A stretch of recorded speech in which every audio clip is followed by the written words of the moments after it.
We all want to show up.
All right, good morning, ladies and gentlemen. Let me go ahead and first put on the record in the matter of those particular individuals in indictment 22 SC 183572. I'm going to go ahead and call roll first, and then we'll go ahead and take up the preliminary issues and get to the day's business. Let's see, Khalif Adams. Good morning, Your Honor. Tia Ricardo. Good morning again. He's present. Good morning, madam. Okay, Durante Beebe. Good morning, Your Honor. All right. Good morning, sir.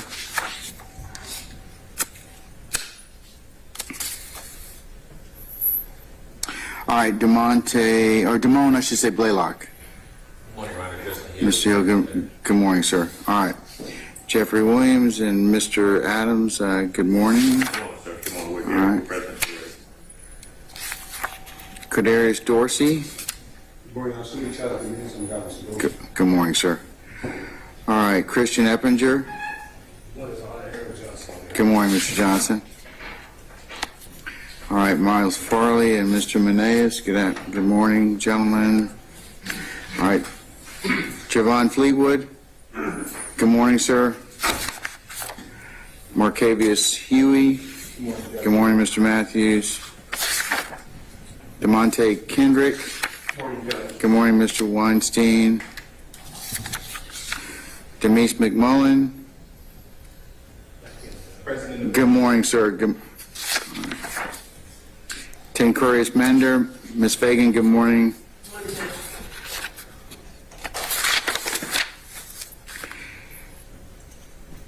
Ms. Bernard, good morning, madam. Good morning, Mr. Myrick. Good morning, Mr. Harvey. Good morning, Mr. Nichols. Good morning, Misty Williams, and good morning, Mr. Ryan. Good morning. Good morning, Mr. Wright and Mr. Sledge. Ms. Gladden, good morning. Mr. Stevens. Mr. Botts and Mr. Sharp. Good morning, gentlemen, and good morning, Mr. Stillwell. Good morning. Where's Mr. Hoover? Right There you are. Oh, you changed positions. All right. Good morning. Good morning, Mr. Hoover. Good morning, Mr. Sumlin. All right, and let's see. I think that's it. I think I've accounted for everyone. Who? Oh, did I miss Mr. Garlington? What position number is he? Let's see.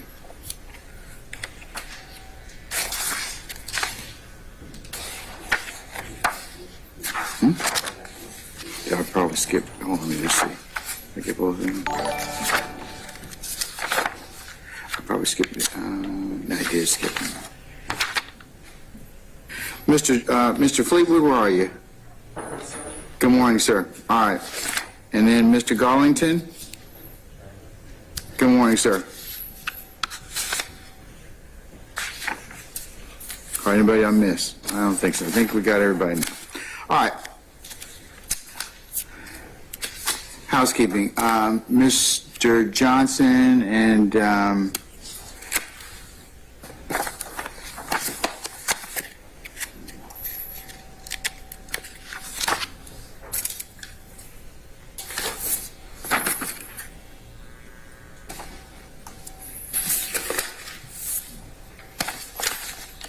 Ms. Rosenwasser, I understand that you have come to an agreement to and would like me to sign an order to dismiss count 35.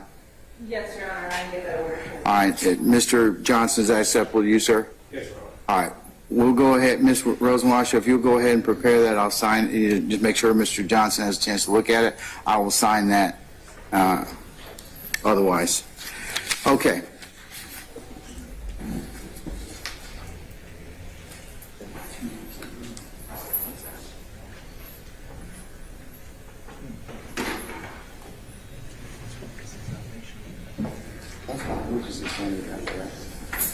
Just check that out.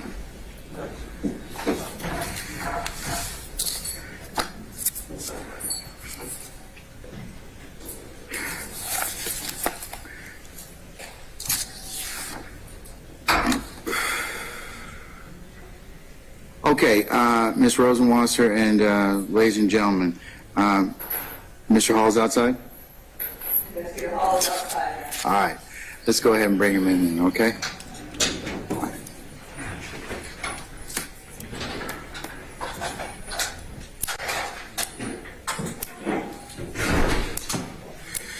Investigator Hall, good morning. I'm Judge Glanville. If you could go ahead and please approach the witness stand. Once you get there, if you'd be so kind to turn and face Deputy Lieutenant Gibson to be sworn as a witness, please. Raise your right hand. You swear to affirm the testimony to the court, the truth, the whole truth, and nothing but the truth. Take a seat. Quentin Hall. Spell. Can you spell your first name for us, sir? Quinton. Hall, common spelling? Yes, sir. Okay. Thank you. Is the witness's microphone on? Testing. Can you hear me? Yes. it's on. Thank you. Investigator Hall, what is your current position? I'm a gang investigator at the Cobb County Jail. And how long have you been at that position? 3 years. Do you have any previous law enforcement experience? I was the detention officer for the sheriff's office as well before I became an investigator. And how long were you a detention officer? Since 2014. Okay. Does your current job or any of your past jobs involve investigating gang members or classifying gang members at the jail? My current job. Can you explain your duties in relation to gang members in your current job? I interview and classify inmates at the jail. I also investigate incidents at the jail that may or may not be gang related. And when you say classify inmates, can you explain that? I interview and see if they are or not gang members. And why is it important to find out whether or not an inmate is a gang member? as far as the safety and security of the jail, individuals in the jail, inmates, and sometimes the gang members themselves. Okay. Have you taken any training classes in gangs? Yes. Can you tell me what trainings you've done? I took a gang investigator certification course through the GGIA, the Georgia Gang Investigator Association, in 2021. I've been to the GGIA gang conferences in 2021 and 2022. I took a gang identification and recognition course through Gypstick 2022. I took a basic gang class in the Cobb County Sheriff's Office in 2016. Okay, and are there ever any handouts or presentations done at those trainings that you can read and learn about? Yes. Okay. And have you read anything about classifying gang members or had that presented to you at the trainings? Yes, I read things on identifying gang members. Okay. And what work did you need to do to become a gang investigator at the DeKalb County Sheriff's Office? I had to work in the jail for a certain amount of years to get gang experience to become an investigator. Can you explain how working at the jail gave you that gang experience? Being around the inmates every day, basically, and being around their everyday movements. Okay. Can you describe that a little more? Do you speak to them? Yes, I speak to them, I work around them, I pass out trays, take them to medical. Do you ever listen to their jail calls or their communication? Is there anything else like that that you do? I interview inmates, I do cell searches to find different gang literature in cells. We check mail, things of that nature. I'm going to stop you. What's gang literature? Gang knowledge or information that the inmates might write down about what specific gang they're in. Can you give me an example of what gang literature might be? It might have gang lingo, who is above them. They're saying that they will have to say their nickname or the things of that nature. Is that like an instruction manual for being in a gang? Basically. Okay. Now, at this point, Your Honor, I'm going to move to admit State's Exhibit, and I believe we're on 617. If I may approach the witness. You can't, is that document already been sworn, already been shown or given in discovery to all defense counsel? Yes, I have it here if anyone. Okay. Let them eat. So if those two experts could be here by 1 o'clock, Mr. Tanner and Mr. Kilgore, I can take up those and we can clear those, and then I can spend the rest of the afternoon, depending upon how much time we need with your questionnaire. So that's my intent. All right, Your Honor. We'll have them here. Okay. All right. Okay. Turning to the issue of qualification of Mr. Quentin Hall, who is sought by the state to be qualified as an expert in gang classification at the DeKalb County Jail. He has offered through counsel that he has been held that position for the past 3 years. He started his law enforcement career in 2014 as a detention officer. He has various trainings and certifications and classes through GGIA, Gypstick. He's taken the gang identification classes. He is familiar with gang literature. He does cell searches. In terms of specific gang training, he has over 100 hours. He's listened to 1,000 hours of jail phone calls. He's familiar with gang tattoos.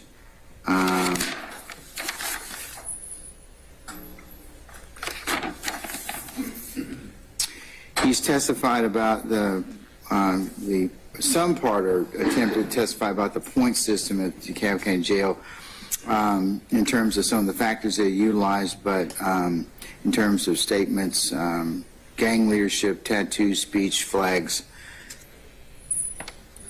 He's never been qualified as an expert.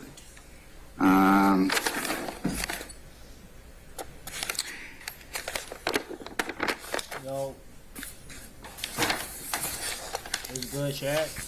And I've heard, in making this ruling, I have considered the cases that the state cited for purposes of the record, U.S. versus Augustine, U.S. versus Wilson, What's good, U.S. Chad? versus Lobo Lopez, U.S. versus Ledbetter, U.S. versus Hankey, United States versus Thomas, and as well as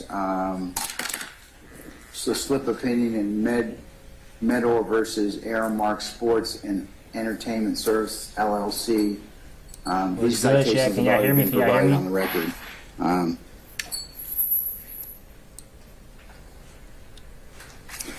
The issue that the court has to, and with a non-scientific Let me know if y'all can hear me. Let me know how the witness audio is. or Let me know. expert is to make sure that the knowledge and experience of that particular expert.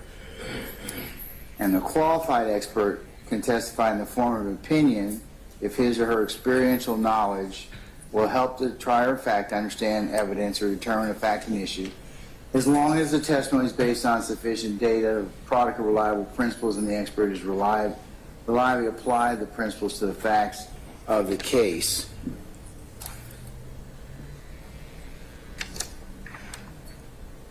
The court further finds that this is the area of general knowledge that not necessarily, even though defense counsel has tried to intimate or Audio make straight, that, audio a is little not low. everyone in the public is aware of gang information. Let me get y'all right. Not everyone is in the GGIA. That there's been testimony that false identification will get people harmed.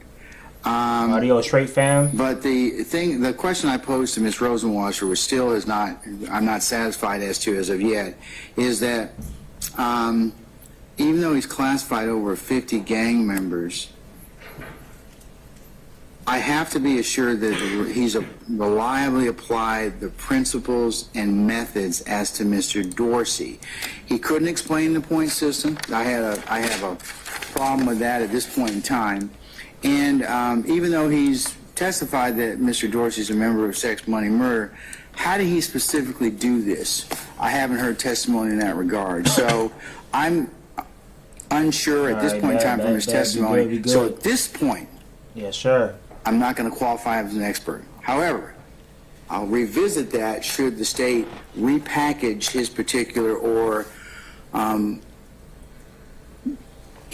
he's Was good, L Dog. he Was good, testifies Rich Inc. more succinctly as to that. I'm not satisfied as of now. Was good. Benjamin was good. He's got a Richard lot of experience, but I still have to be assured that he can apply that to was Mr. good. 10 Dorsey. toes. And it may have just been, I don't know if he's nervous or if the questions he was asked or whatever else, but it's like you have to be able to testify, okay, these are the things that we in the gang expert, whatever, take a look at. We do X, Y, Z.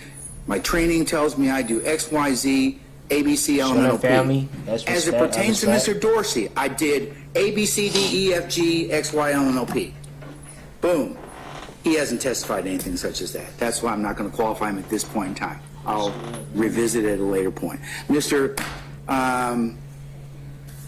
Hall, you're doing a fine job. Well, Don't fam, want I you like to fight good, think man. you're Can't not. I'm complain. just not going to qualify you as an expert at this point Can't in time. complain. But say we'll get with you and I mean, working we'll hard, see you at working another on my point. clothing brand. Don't discuss your testimony to anybody except the attorneys in this So case. we got my clothing brand coming All out right, real thank soon. Gonna drop that. We got some fire pieces coming out.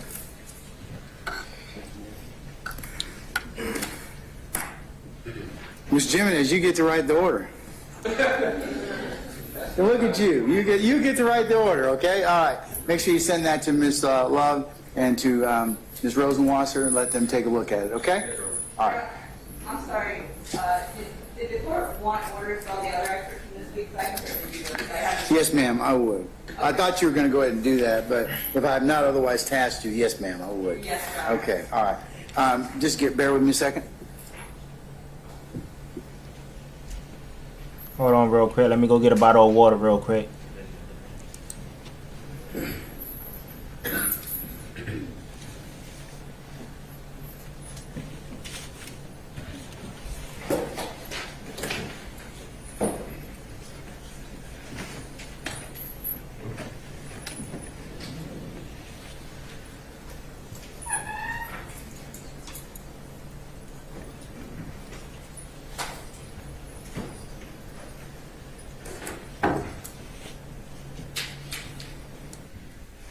February 17th.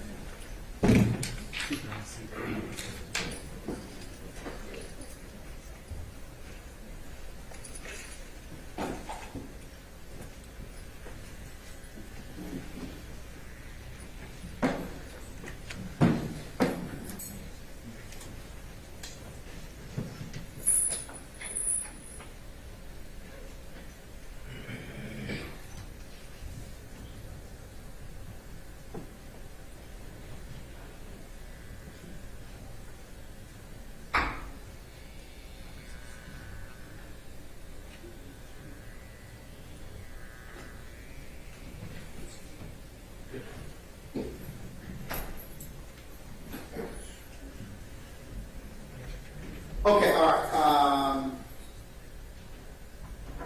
Okay, anything else? I think we're at an after stopping point. As I promised, we have several individuals I can't here that need to have the rest. So, is your expert on? Are they on the way? Yes. All right. So let's reconvene at 1:15. Okay, and we'll go ahead and take their testimony at that point, and then we'll go ahead and talk about our jury questionnaire.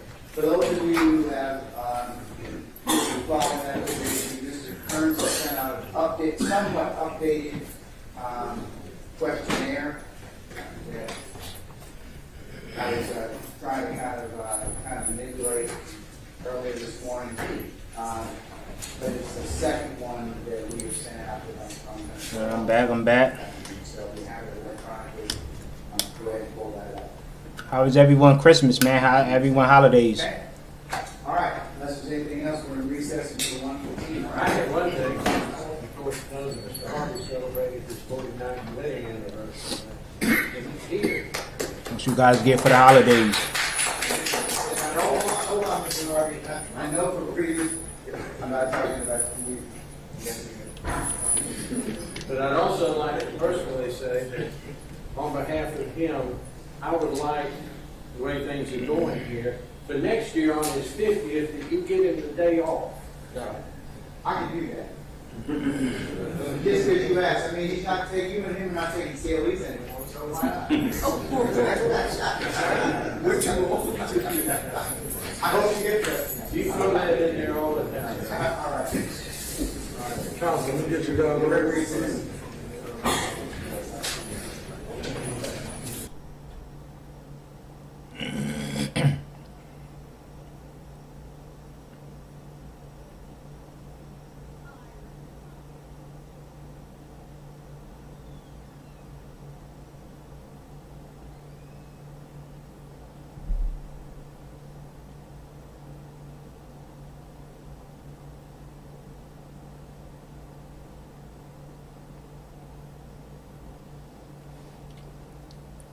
You enjoyed it? You enjoyed it? That's good. That's good. I didn't do nothing for the holidays. I didn't do nothing. Just chill in the house, relax. You know, I don't really do much on holidays.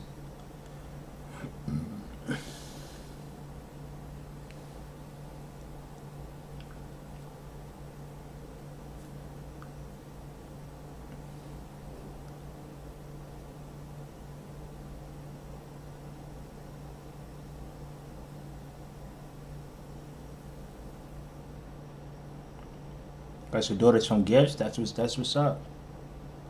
That's what's up. That's what's up.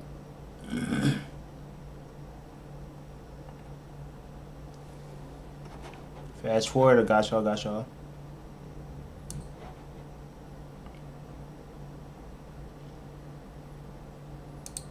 charge against you. Yes, ma'am. So you understand that you have only a limited right to appeal this guilty plea conviction. Yes, ma'am. Do you understand that you have 4 years from today's date for the felony charges to file a habeas corpus petition challenging the voluntariness of this guilty plea? Yes, ma'am. And Your Honor, if this case were to go to trial, the state would expect to show and prove that between January 24th of 2013 and May 8th of 2022, that the enterprise known did unlawfully conspire to acquire and maintain and control of the United States currency and other personal property through a pattern of racketeering activity. And also, while members were associated with that enterprise, did unlawfully conspire to conduct and participate in directly in activity as described in our indictment, Your Honor.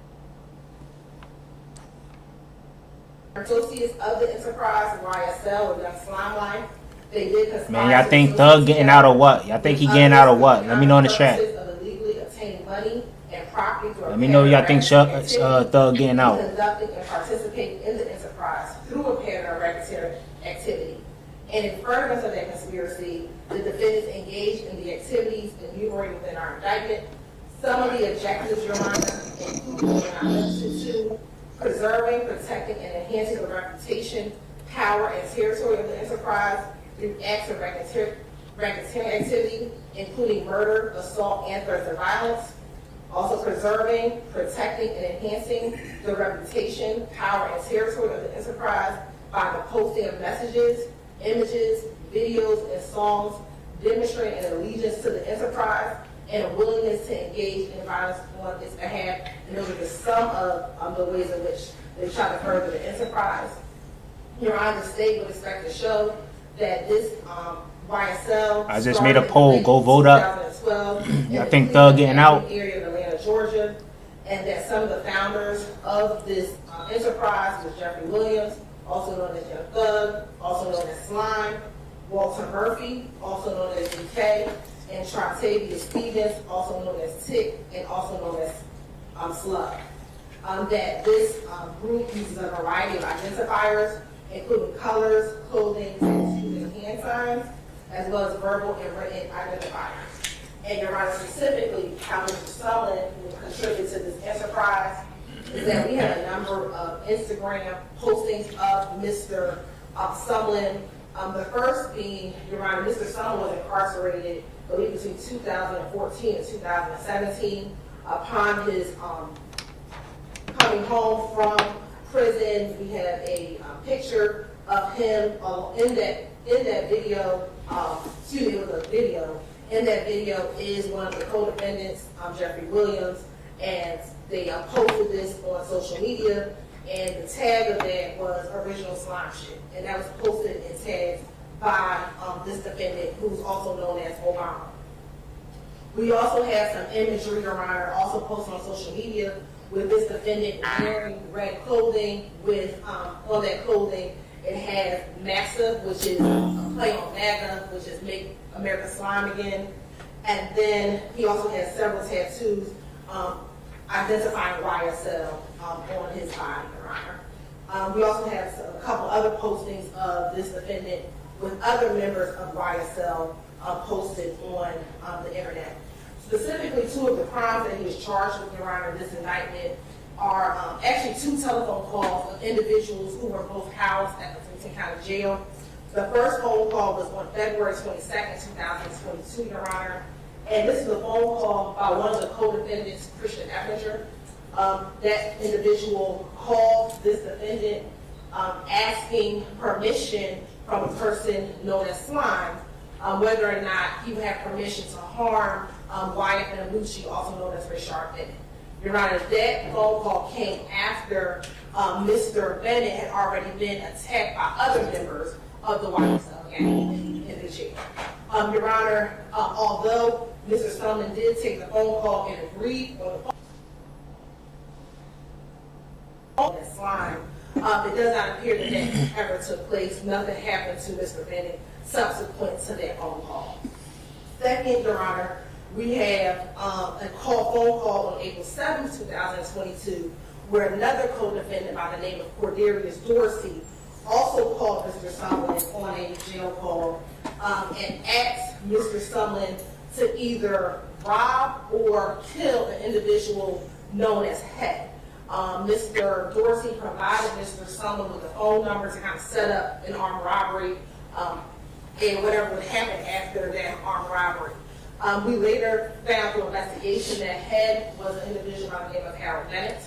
We got more people saying Thug getting out. There was nothing that happened to Mr. Bennett. I think Thug gonna get out. There was this agreement on the telephone. Me personally, I think he's gonna get out. Anything happened subsequent to those 2 telephone calls. Your Honor, those, It's gonna be a little while, but he's gonna get out for sure. I'm pretty sure. Those 2 phone calls is how Mr. Sumlin has furthered the enterprise in this case, and that's what the state would have expected to prove in this case we're going to try. All right, thank you, Ms. Hilton. Mr. Hoover, anything on behalf of your client? No, Your Honor, we just... Okay.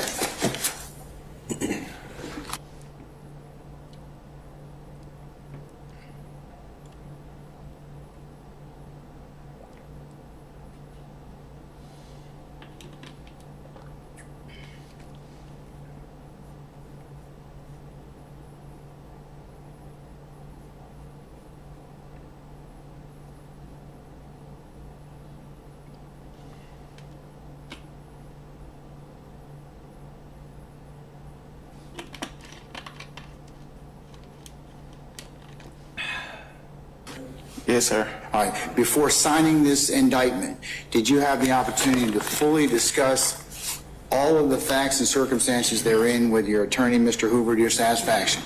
Yes, sir. Is there anything about the indictment you wish to ask me or ask any questions about? No, sir. All right. I'll note the indictment's been signed and the plea has been entered. Mr. Sumlin, based upon the responses that you've given during the court's inquiry, I find that your guilty plea is freely and voluntarily entered. I find a factual basis for your plea. I'm going to accept your plea as tendered and as negotiated. As it pertains to you in count 1, that's conspiracy to violate the Racketeering Influence and Corrupt Organizations Act. This court will sentence you to 15 years to serve on probation subject to the special conditions that have been set forth on the record already in terms of your plea, and I'll go over some of those with you in just a minute. As it pertains to count 47, conspiracy to commit a crime, murder, this court will sentence you to 15 years to serve on probation subject to the special conditions.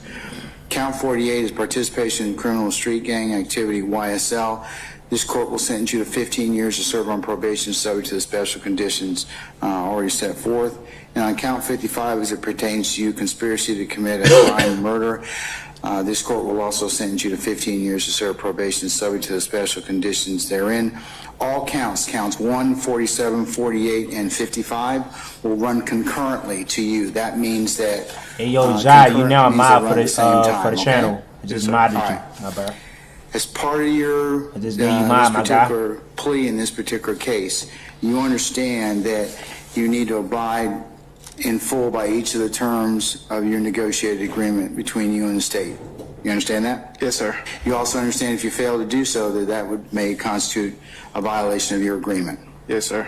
You also agree that you'll testify truthfully about any and all matters in regards to this case if you are further asked in any further judicial proceeding stemming from the facts and circumstances in this indictment. However, you reserve your right to assert your Fifth Amendment privilege against self-incrimination. Is that correct? Yes, sir. All right. You also agree to testify as to the acknowledgments that you have made within if the you guys terms haven't of the already, plea man, make sure you agreement. guys Is hit that correct? like and The factual subscribe button. I acknowledgments. appreciate it. Yes, Right? sir. Okay, all right. Appreciate the support, and man. Also, you agree not to possess any guns during the term of your sentence unless your rights to do so have been restored. You understand that? Yes, sir. You also understand and agree that you shall not commit any criminal acts. Is that right? Yes, sir. You wouldn't be able to do that as part of the general conditions of probation anyways, right? So, okay, all right. Additional special conditions of your probation are as follows: that you'll be subject to a curfew from 10 p.m. to 6 I a.m. guess my brother is doing some working cash apps, in so school. I'm gonna do it on my channel, man. I'm gonna do the cash apps on my channel, man.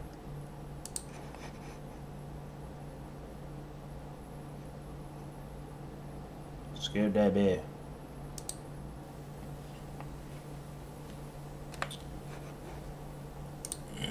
Cash app giveaway on my channel, man. Right now.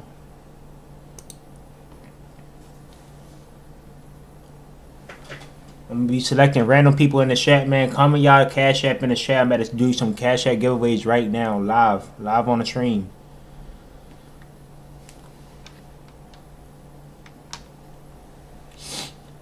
Make sure you drop that like, subscribe, and comment your cash app.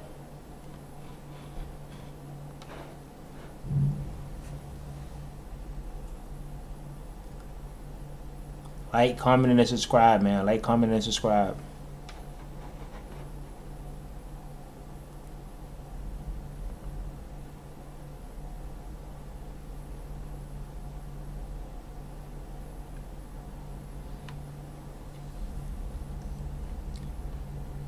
Man, type in the chat if y'all think Thug getting out, man.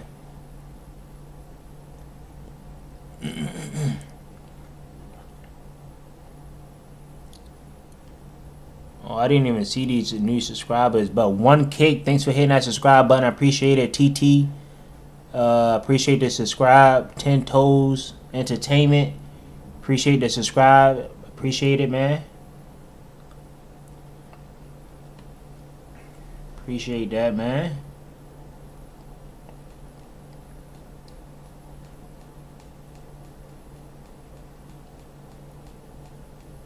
Drop them cash apps in the chat, man. I'm finna cash app some people right now.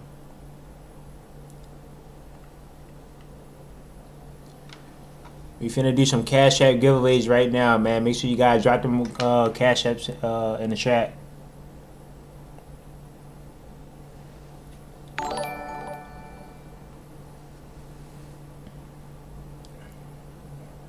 Marcus Johnson, thanks for hitting that sub button. I appreciate it, man. Jeffro, appreciate the subscribe. Yes, sir. Denobly, appreciate you for hitting that subscribe button, my guy.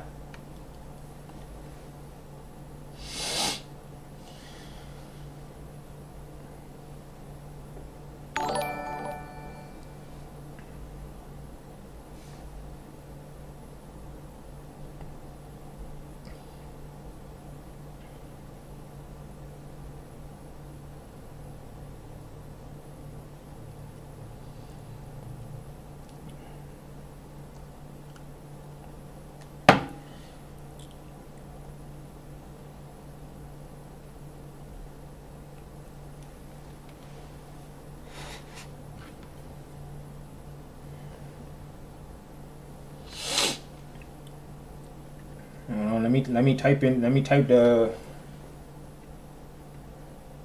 giveaway rules in the chat real quick so you guys can know, and then I'm gonna pin it.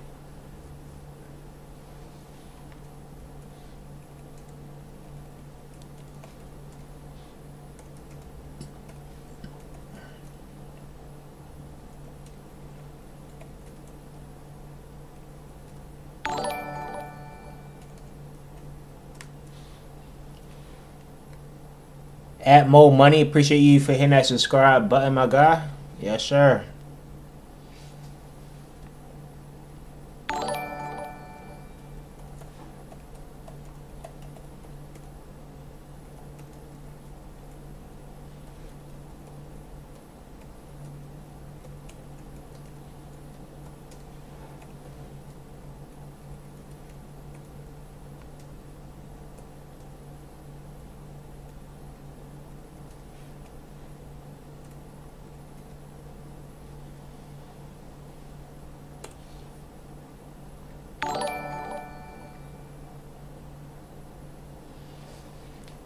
Alright, boom. So basic giveaway, man. Basic cash app giveaway. Make sure you guys like and subscribe to the channel.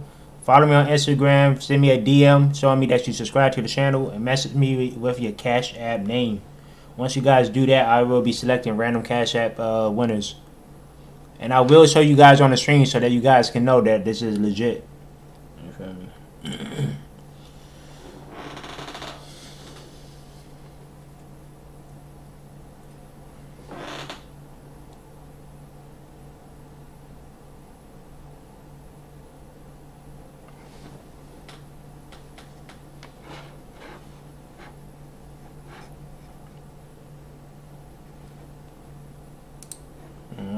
Let's get this playing, bro.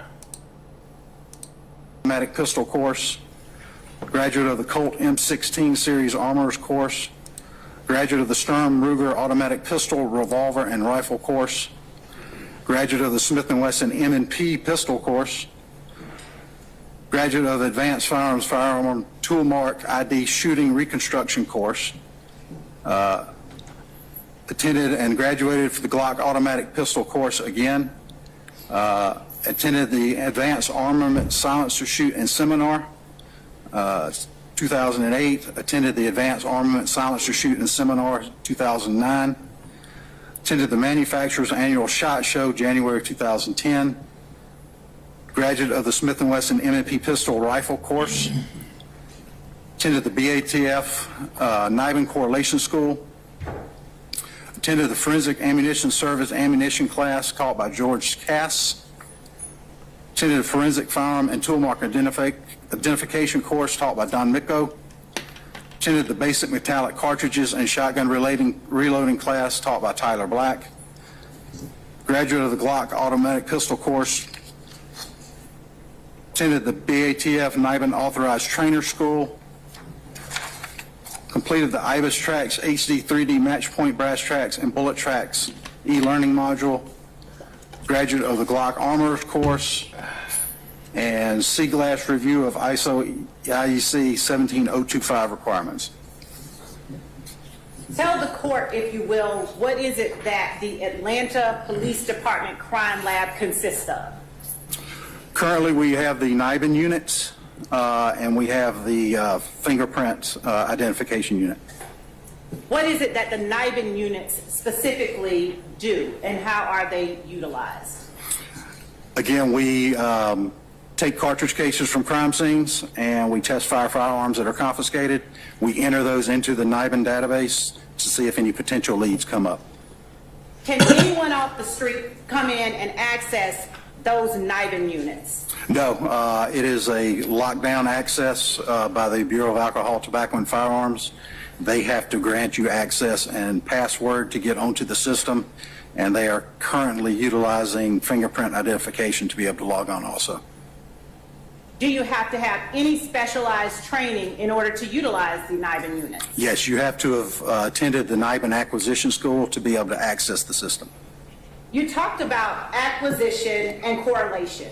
Yes. Please explain to the court what those two terms mean in the context of Nibin.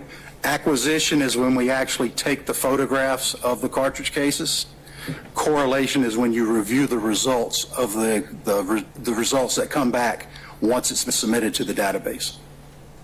How many employees work currently in the Atlanta Police Department Crime Lab that have access to the Nibin units? Currently, there are only 5 people that have access to the login system. Hey man, giveaway, Cash App giveaway going on right now, man. Make sure you guys drop a like and myself, subscribe. technicians, Follow me on the other Instagram. Send me a position is our lab screenshot manager. showing me that you subscribe to the channel. And And what I'm is gonna it bless that you in the your Cash lab App. manager does? She is actually a firearms examiner, so that she's able to review any results that we get. And distinguish, if you will, for the court, a firearms examiner Yes, and sir. a Nibin technician. A Nibin technician, we only enter the stuff on the system. A firearms examiner can confirm whether or not. Hey, comment in the chat when you cases get that we that Cash as a App, 'cause I just potential Cash App you, my guy. Let match the people are know. actually, linked together. Let the people know, If man. you, as you put it, only enter stuff on the system, why is it that being a Nibin technician or accessing Nibin units requires such training as you described for the court? Feel me? Because you have to be able to look at the cartridge cases and know how to put them in and the exact reason you're putting them in. 9:12 In p.m. order for the correlations to come back correctly. And what is it that distinguishes Cash App you giveaway, as the man. lead Cash App Nibin giveaway. tech from the other Nibin techs that work within the Atlanta Police Department Crime Lab? I have more years of experience. The next person under me, the most she's done is she's on her 6th year. Now, as a Nibin technician, and specifically the lead Nibin technician, do your duties entail test firing weapons as they come into the crime lab? Yes, it does. Why do you do that? We test fire the weapons so that we can enter that cartridge case on the Nibin system to see if it has any potential links with any other crimes. And explain to the court what you mean when you say cartridge case. Cartridge case is one of the 4 components of a cartridge. Hey, Black So Money, cartridge consists of 1989. the casing, He just got $10 primer, Cash App giveaway the by gunpowder, following the and the directions, man. bullet or projectile. Drop a like on the video, subscribe to And the when you speak of a channel. cartridge, are you talking Hit me about up on my ordinary Instagram, label showing me that you are bullet? subscribed to Yes. the channel. Unfired bullet? You feel Yes. me? That's all you gotta do. And Yes, does sir. the number of cases that you entered into the NIBIN system at all inform or expand your knowledge in the field that you work? Yes, it's a constant learning position. So anytime a new firearm comes out, the markings and everything on the casing Yeah, could bro, be just different. bless me with cash So app. Good looking anytime champ, no problem. something new comes out, it's always changing. So problem. you're constantly having to keep up to date on new Hey, technology. Ivan, thanks for hitting that sub button. I appreciate it. It is important, if it is important. Appreciate it, my guy. for you to Appreciate be the support. aware of that type of information. Because the way the NIBIN system searches, it can search by firing pin impression and type. There are several different types of firing pins out there. You've got elliptical, you've got circular, you've got rectangular. So if you don't put it in correctly, then it will not search the correct database to be able to deliver results. How many test fires or how many weapons have you test fired during your time as Make a sure you NIBIN guys drop a technician? like on the I've video, test fired hit in that excess of subscribe button, 7,500 man. Run it up. firearms. How many shell casings have you had an opportunity to place into NIBIN? In excess of 21,000.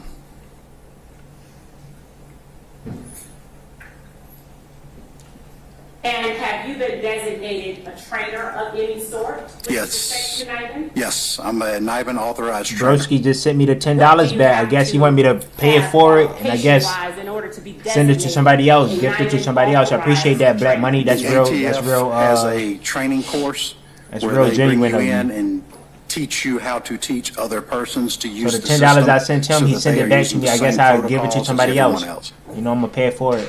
I'm gonna give it to the next person. During the course of Respect. pendency of and prior to the indictment of the case that you've been called to testify for today, have you scanned casings into the NIBIN system for the Atlanta Police Department? Yes. And would you please tell the court how it is that you ensure the accuracy of the results that you gain as a result of those scans? When we scan those in there, we have to review them when we do the correlations. We also have a secondary person review those correlations also to see if there's any errors that were made. And then if any potential leads are found, a third person will look at those to see if there's any type of mistake.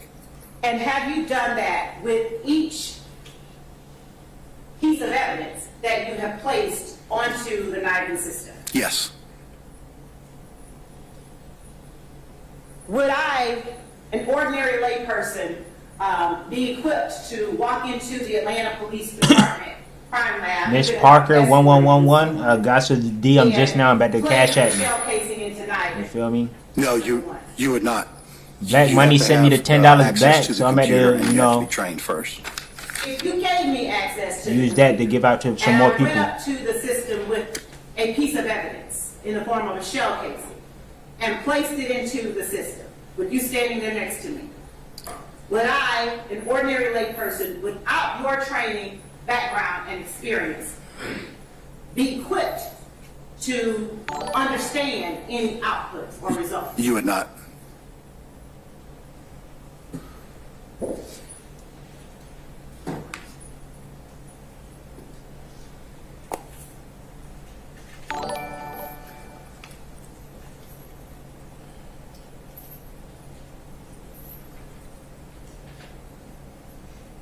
Explain to the court what it is exactly that happens when you take a piece of evidence and input it into the NIBIN system.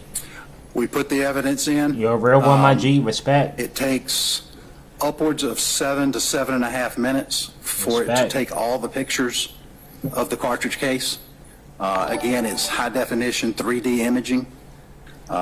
Once it does that, it assigns that cartridge case a numerical value, done so by a complex algorithm. Once you submit it, it then takes and searches that value against any other cartridge cases in the system to see if there's any similarities close enough to call it a potential lead. And this high definition 3D I see what's going on, man.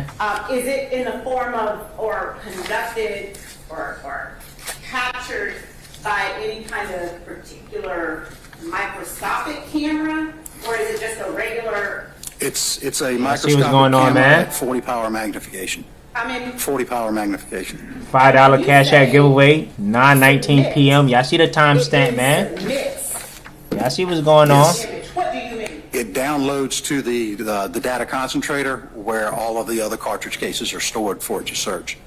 And what is it that your training allows you or causes you to do that I wouldn't be able to do if I went up and just put a shell casing into the system? You wouldn't be able to open the system up without having an access code password. I mean, all to you be guys able got to get do into is the drop a system. like on this And then you video, would need to learn or subscribe, know follow how me on to create the Instagram. case. Once you do that, send me a Create the case, screenshot showing me which that is you are putting subscribed to all my the YouTube channel. parameters in, You the feel me? case numbers, That's all you the guys got to do. caliber, the firing pin impression shape. You would have to know how to do all that to be able to open the system up to insert the cartridge case.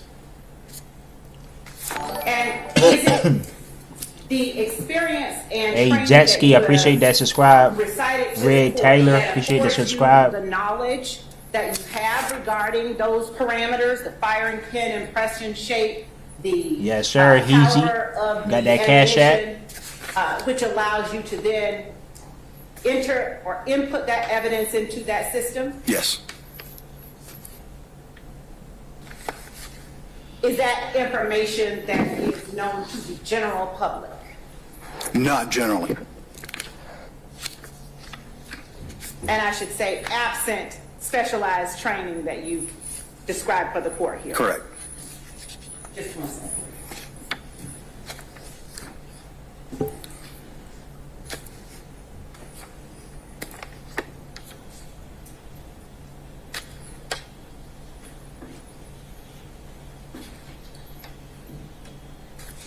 Your Honor, the state tenders Jennings Kilgore as an expert in NIBIN technology. Hey, free that man Thug, man.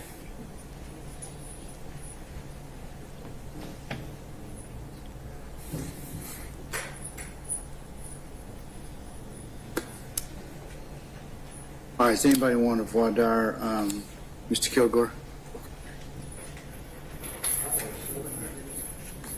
The system messed up. You feel me? Judge, I'm sorry. System I'm going to need a little bit of clarification. corrupted, if I can. man. He's being tendered as an expert in NIBIN technology. I'm not quite sure I know what that means. Is he just the expert in explaining what the system does? I don't know. What does that mean?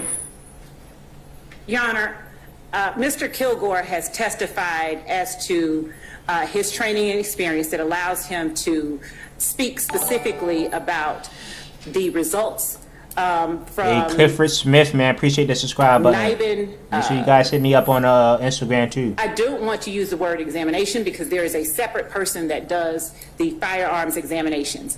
But the results of the input into the NIBIN system of leads that are generated and evidence that is input into NIBIN. This is a technology that is background and training specific. The ordinary person on the street wouldn't be able to speak intelligently about what a NIBIN lead is, what it does, what it means. So yes, All right, NIBIN Doug. technology. But I haven't heard him testify about results that come out of the NIBIN or if there are any charts, if there are any conclusory, any reports. I haven't heard anything about that. Essentially, it seems as though he's being tendered as a witness who can say that this is how the machine works, or this is how you input the information into the machine. It might be a little bit more technical than that, but it doesn't sound as though this is something that requires expert testimony. Well, the word you just said, technical, Mr. Adams, is the reason why it's a subject matter that would be, that the average person wouldn't Technical know. meaning it's a machine. I mean, I can put something into a Canon copier, but I can't tell you how the Canon copier works or explain anything that comes out of it. So it sounds as though he's being tended. Would you like to lodge an objection? No, I guess I'd like to voir dire him. Okay. Your Honor, prior to Mr. Adams having that opportunity, as I'm happy to yield the floor to him to do, I'd also, in addition to NIBIN technology, tender Jennings Kilgore as an expert in the utilization of the NIBIN system itself. Thank you. Okay. Utilize NIBIN technology and its utilization? Yes, Your Honor. Okay, all right. Okay, Mr. Adams, go right ahead, sir. Yes. Mr. Kilgore, did you, were you assigned to do anything, to conduct any studies or analyze any reports or any results of anything in this case? Yes, well, with the NIBIN system in general, the correlations is where we view the results of the cartridge cases that we submit to look for any potential leads. Okay. And so were there results of submitted cartridge casings that you were tasked with looking at? Yes.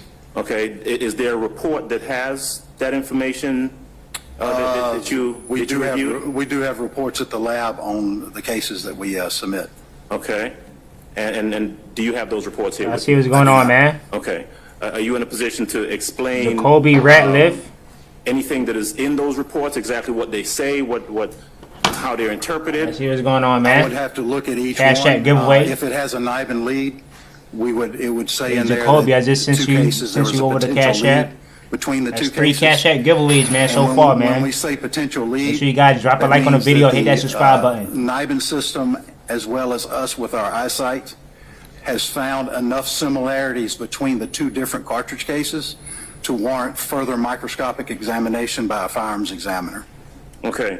You said us and the NIBIN system. Yes, sir. So there was 925 Cash you were App actually giveaway. tasked with looking at something, at a report of some sort, a generated report, and making some sort of conclusion based upon your review of that report? Yes. That one was at Okay. 9:15. And where is your report or your conclusions that you arrived at? Our reports are on our computer system back at the crime lab.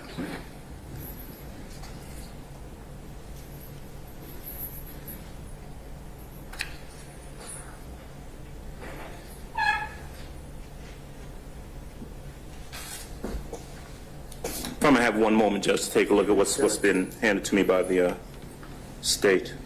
You say he not gonna get no time? Nah, they might give him a little bit of time. He might get a little bit of time, but I think he gonna get out though. They might give him a couple years. You know, he might do a couple months, years. You know, I think he gonna get out though.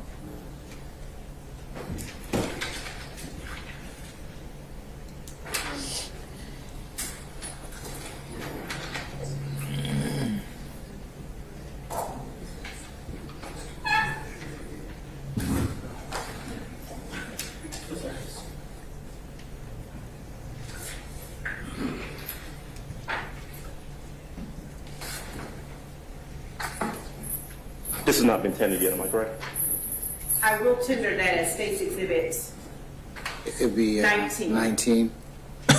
Okay. May I approach the witness briefly? You can, sir. All right. I'm going to approach you and show you what's been marked as, well, it's not Hey, intended. man, make sure you guys subscribe, man. Subscribe to the channel. Drop a like on the State's video, Exhibit number 19. Do you recognize what it is I'm showing to you? Yes, sir. and then All right, go so head tell over me, to if my you would, without Instagram. going into the substance of it, what it is generally. This is a NIBIN report where we have entered cartridge cases onto the system. Okay. Now, let me hold on to that a second, Okay. if you don't mind. So this is a report that's generated based upon information entered into the NIBIN system. Is that correct? Yes. Are there additional either reports, graphs, readings that go along with this report? No, that would be a final report. Okay, this is a final report, and this was prepared by yourself. Is that correct? Okay. Is there anything else that's generated by the NIBIN system other than this report? If there, not for just a general report, but if there's a lead, then there's an additional report that we do if there's a NIBIN lead. Okay. Was there a lead? Not on that one. Okay. Thank you. I have no additional questions for the witness. All right, anybody else? Yes, before you were so rudely hijacked by Mr. Adams, but you were closer, so Well, in essence, taking the fingerprints off the cartridge, correct? Yes, sir. It works with the same concept as the APHIS system for fingerprints.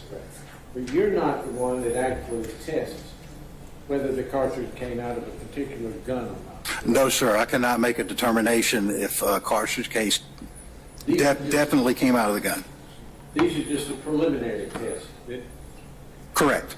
Then you go to the firearms examiner. Yes, sir. For a final report and confirmation, a firearms examiner would have to microscopically examine it. Right, and that's done by a microscope, not this highly technical machine. Yes, sir. They use a comparison microscope, and they look at it through the scope with their eyesight. And they look at the same thing, the firing pin, the mark.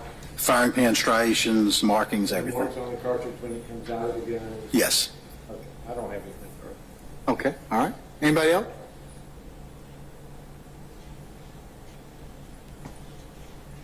Okay. Any argument?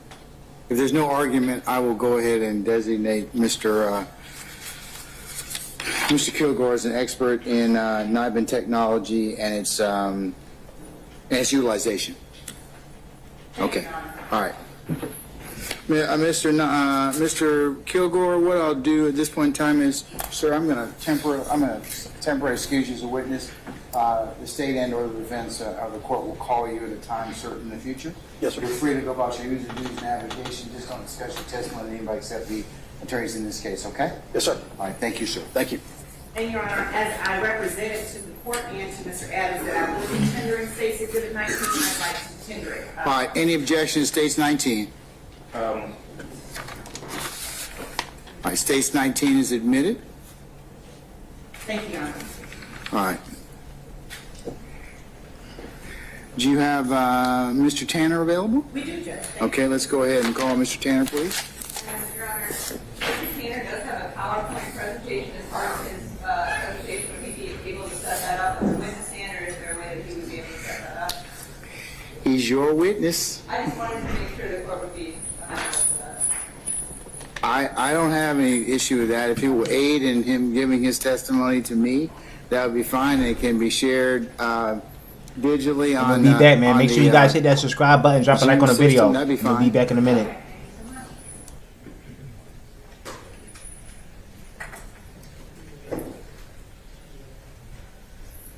Folks, we're just going to recess in place. We'll go ahead and swear him. Hey, come in. I'll just recess in place till he's ready. Mr. Tanner, good afternoon, sir. Good afternoon, sir.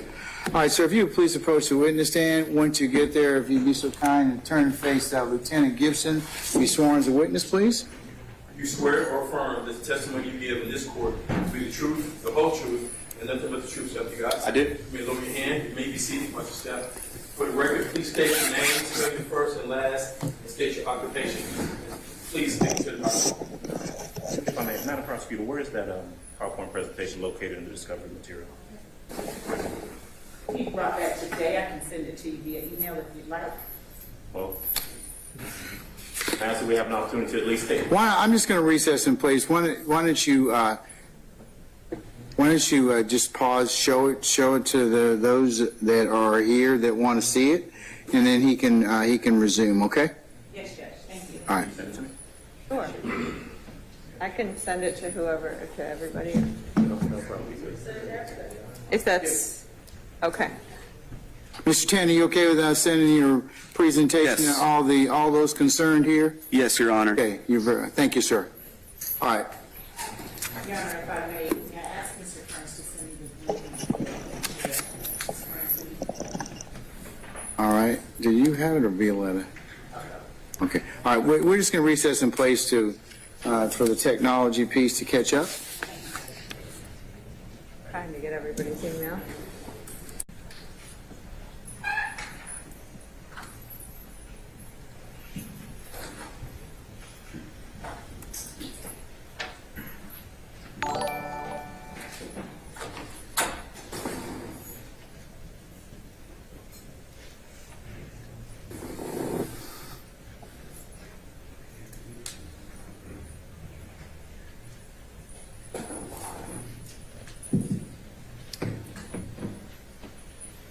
Everyone should have it. Your emails. Hopefully.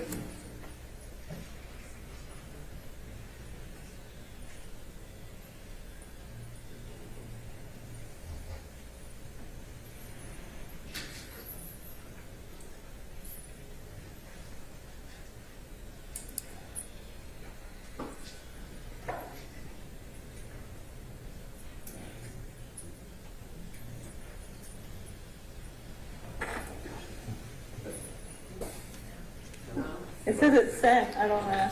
If I can just show it to, I mean, and Your Honor, it's assisting to him, but if the court would like, just go ahead. I believe we can.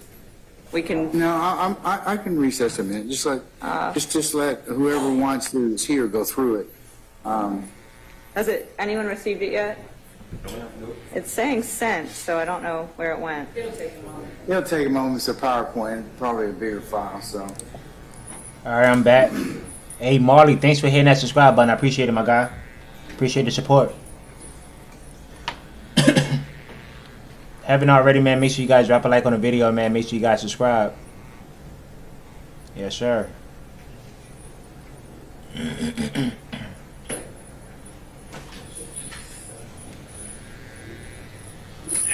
Your Honor, just Mr. Suichak, you mentioned the help, Mr. Dorsey, just a small request. I understand there's new stuff coming up, but if we could get it ahead of time, especially. You got 61% of people saying Thug gonna be out, man. Free Thug, man. 61%.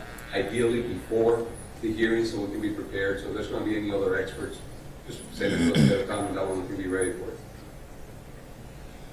Yes, sir.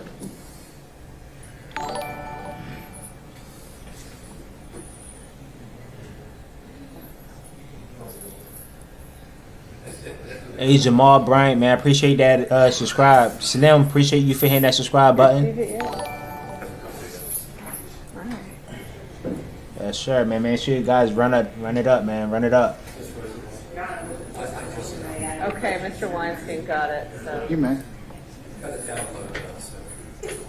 I guess he has the fastest email. We just did a couple Cash App giveaways. We did like 4 Cash App giveaways. I'm gonna do about like 4 to 5 more, man. So make sure you guys subscribe, man. Make sure you guys subscribe. Drop a like on the video and subscribe, man.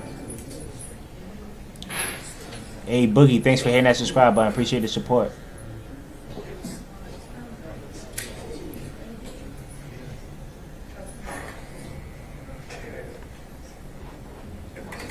It doesn't detail any of it's just the presentation. It doesn't detail the findings. You have the findings of discovery.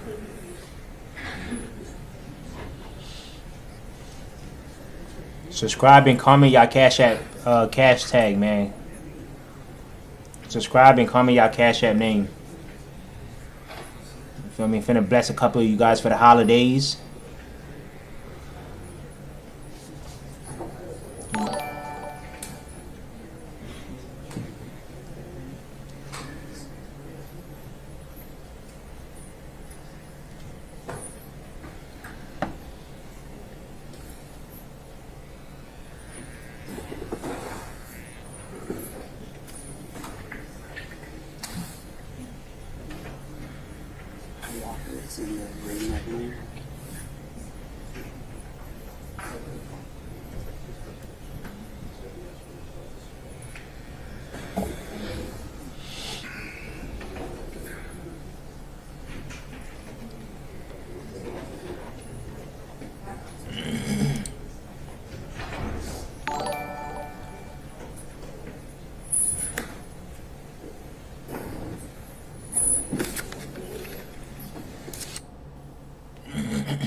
There's another we sent out another copy.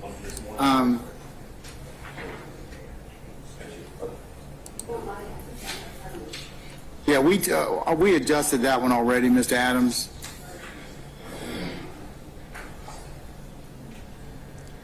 Hey, Nakia, thanks for hitting that subscribe button. I appreciate the support. Make sure you guys drop a like on the video and subscribe. As to what?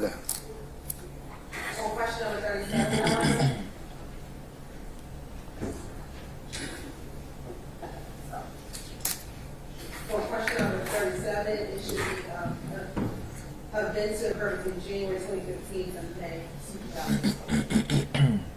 All right, we can change that to May of 2022. Wes, can you do that? Okay. All right, anything else in terms of 37 that needs to be adjusted?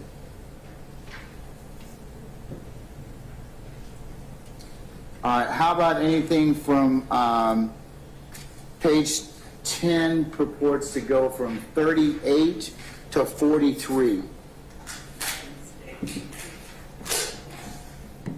All right. What about 44 through 47?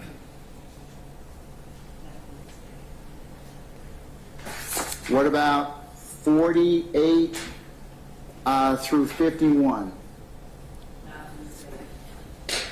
What about 52 through 57?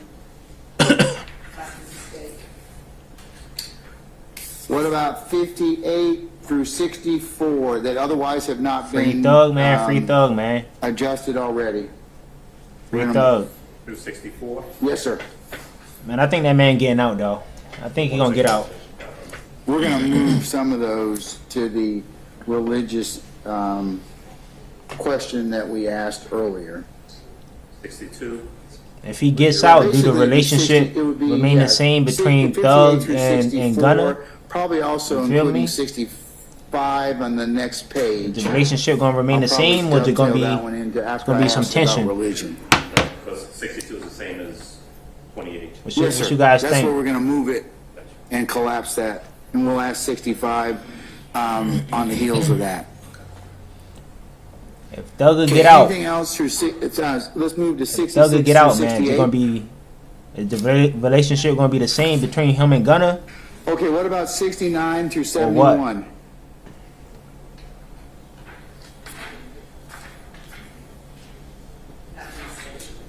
Just 69.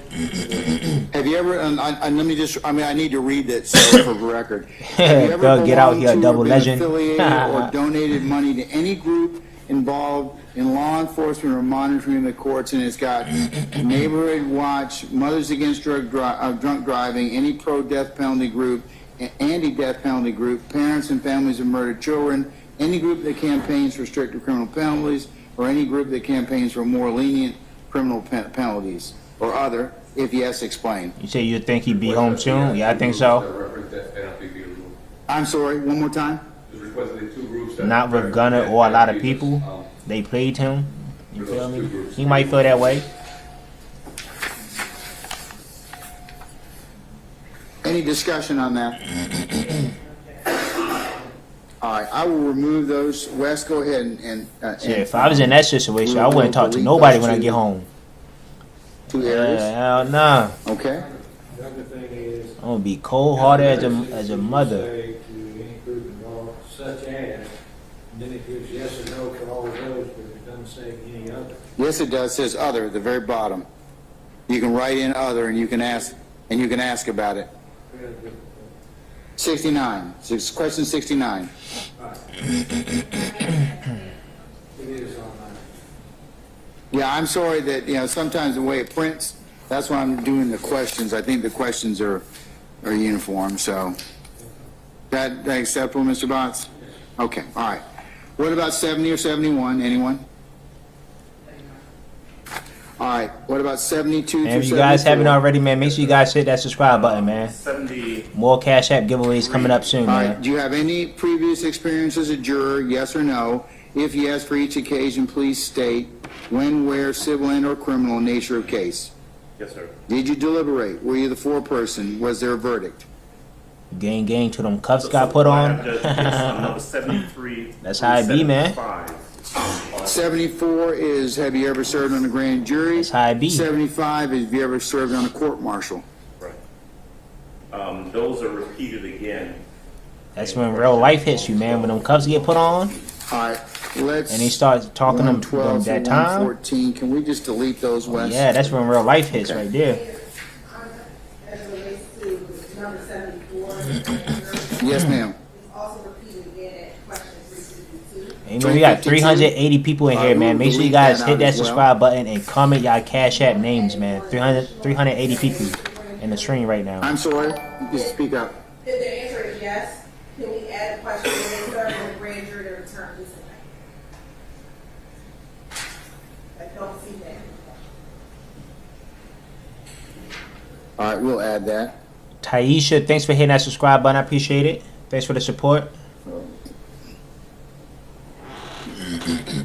And we also probably need to add in the four-person, and the four-person was, and we'll pull that off of, I think the four-person in this particular case was, I'm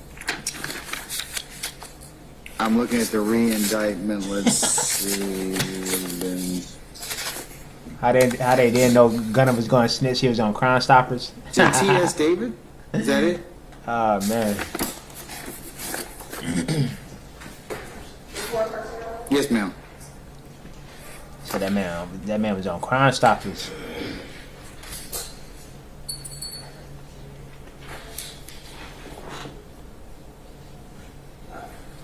Thomas David. Thomas Davis, okay. David, Thomas David. Okay? All right, Wes, you get that? All right. What about 76 and 77? Anything? How about 78 through, I'm sorry? 76, we believe it may be appropriate to ask that question in the negative. You got to speak up. I'm sorry,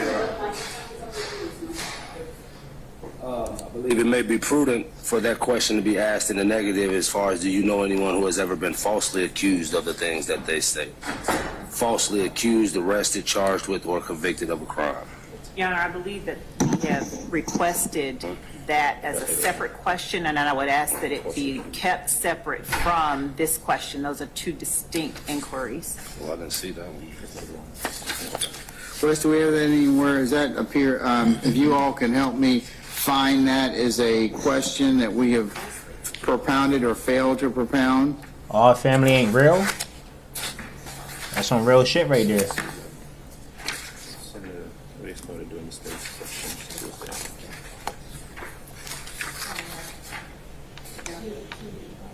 285, Your Honor.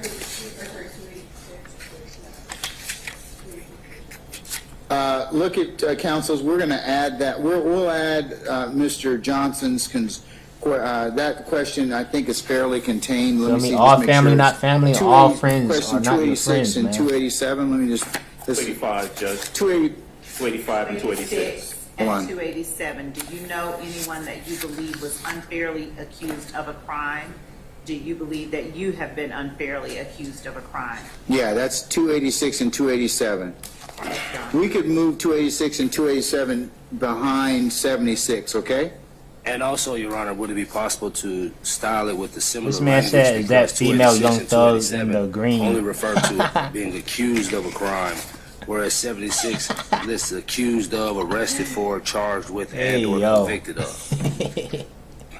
You've asked me, that's a separate issue, so I'll move the fairly accused of a crime. You can follow up if they decide to say, if they answer a positive response. Who says that female in the green young thug? So I'll add that behind 76. We'll ask the two questions. Do you know anyone? I see what you're saying. Okay, let's add have you, a family member or a close friend, ever been unfairly accused of a crime? Yo. And then we'll ask that same thing of we can delete out 287, Wes. So the question 76 should ask the family member. Hey, Kadrick, have you thanks a for hitting that family subscribe button. I member or appreciate it. anyone? Kadrick Bruton. Let's go, man. Appreciate the support. It replicates. It's kind of repetitious. Judge,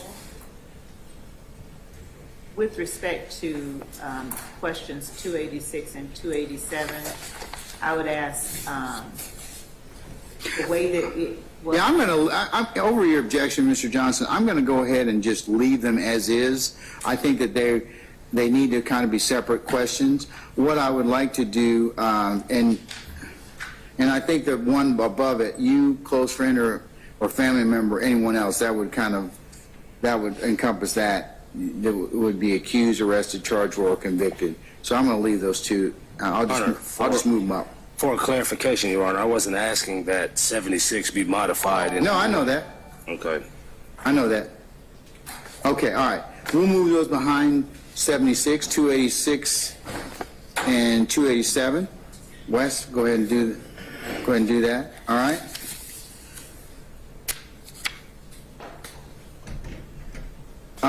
Any issues with 77? Not from the state, Your Honor. All right. What about 78 through 79? I know there's 79, you're changing the and to an or. I'm sorry? On 79, you're changing the and to an or. Have you, your parents, siblings, instead of and or their spouses or partners or your children? Yes, sir. All right, sir.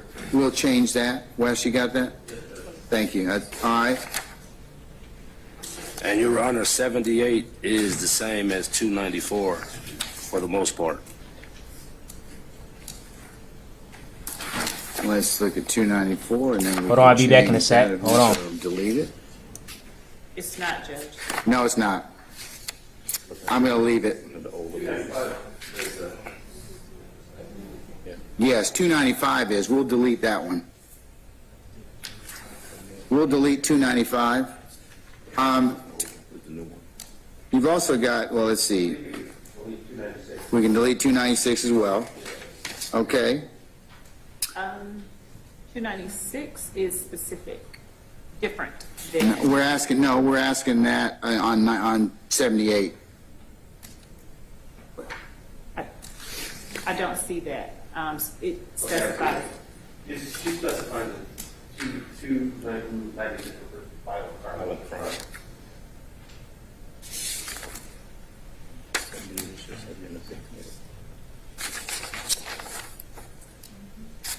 Let's collapse that and put, have you ever been the victim of a crime or violent crime? Would you like me to do the same for 78? I would, sir. Okay. All right, folks, what about 80? Any issues with 80? All right, how about 81 or 82? No, Your Honor, not from the state. 83? Not from the state. 84 through 88? Not from the state. 89 through 93? Your Honor, the state. Can you give us a second to read?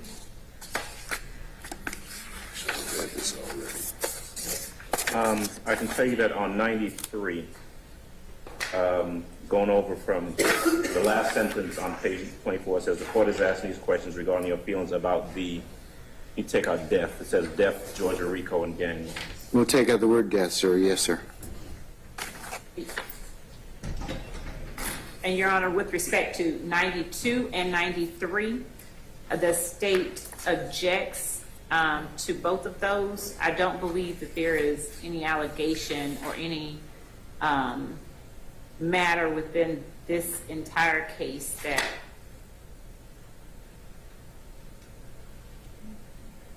Well, you're asking them in 91 if they've ever studied psychiatry, psychotherapy, or counseling. So, okay, you can draw that? Okay, all right.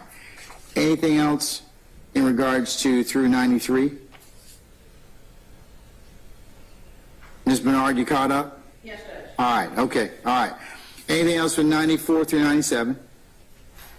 Your Honor, as to the entire paragraph, I don't, at the top of page 25, the court is asking these questions regarding your feelings. The court, I would object to that paragraph. And I would object to 94, 95, 96 Okay. as improper. All right, let's take those. Does anybody share with the state? I see what she's saying right now. In terms of, so basically 94, 95, and 96 have that preamble. I'm inclined to reevaluate that in terms of not giving those particular questions about your general feelings, so. I would, on behalf of Mr. Williams and the defense, I guess, I would ask that you keep those questions in there. I think they're appropriate. I mean, it is a RICO case, it's a gang case. Examining their general feelings and opinions about those laws, I think, is appropriate. And I concur. Your Honor, this, I could take out the preamble paragraph. Would that suffice? I propose changing the word feelings for the word views. Yes, I would agree with Your that. Honor, I would state that this is asking them to prejudge is given to the province of matters that the court deals with specifically in terms of giving them the law. Their feelings about the law is not a relevant or is not a What if I don't like the RICO statute? I don't like gang prosecutions. Doesn't it go to the individual juror's bias, or potentially do that? If somebody answers on this thing, I don't like RICO, I don't like whatever. Okay, wouldn't you be able to follow up on that and expose it for biases? I hear what you're saying, Ms. Love, but it does kind of get at whether or not what they feel about in terms of bias or their ability to be fair and impartial. Your Honor, I believe that whether or not they will or can, are inclined or not, are not inclined to follow the law regardless of their feelings is an accurate and proper and pertinent inquiry. But their feelings about any particular laws, well, why don't we just ask, what are your feelings about murder? What are your feelings about armed robbery? What are your feelings about all of the crimes alleged in this indictment? But asking them their feelings about the Georgia RICO and gang laws is actually a broad and kind of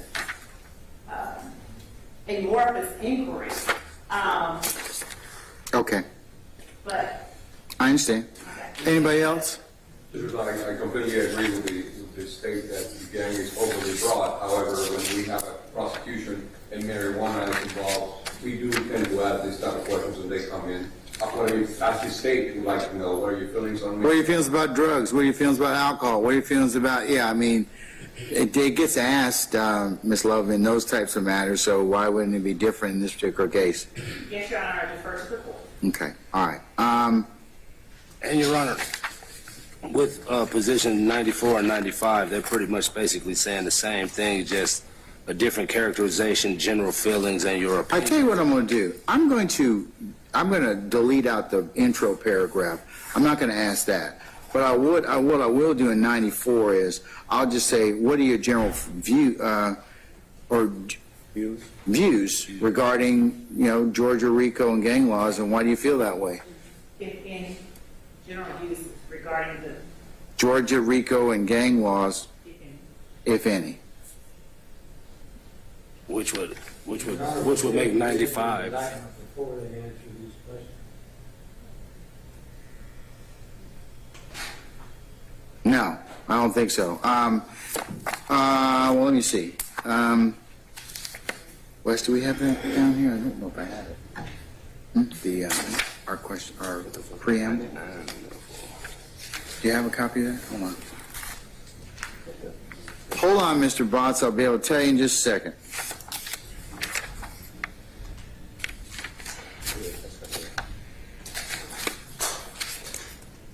Yes, sir. I will have read them the indictment. They will have seen it on tape. So they'll be somewhat familiar with the It's going to take about an hour to read the indictment, so it will be taped. But yes. Okay.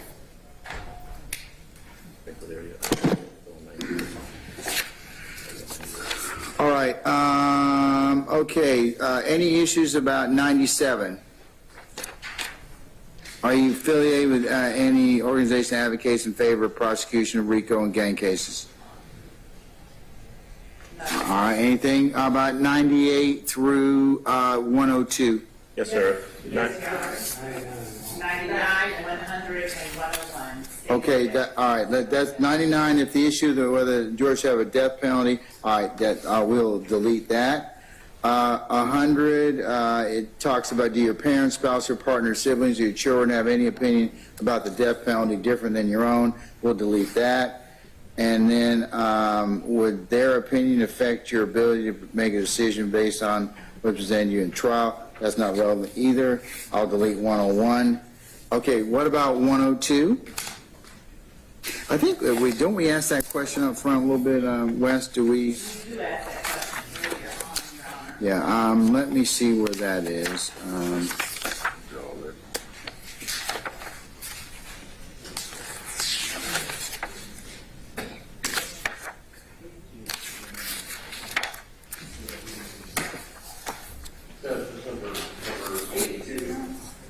Number 82? All right, let's see.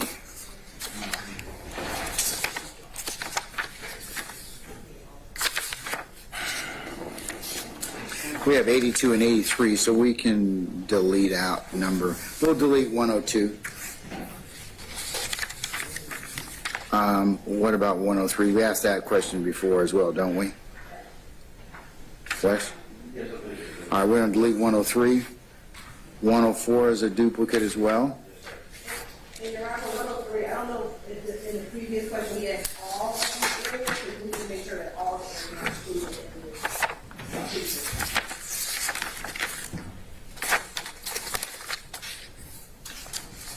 Wes, where's the other question we asked that? Let's see. I think that's. Oh, there we go. 27. Yep, 27 is exactly that. So we're going to delete out 103. 103, 104.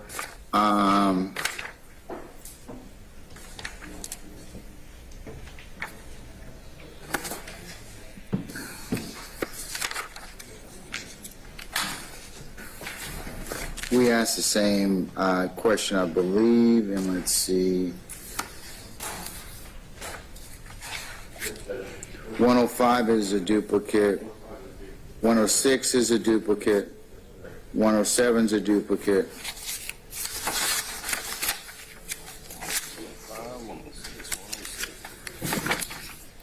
All right.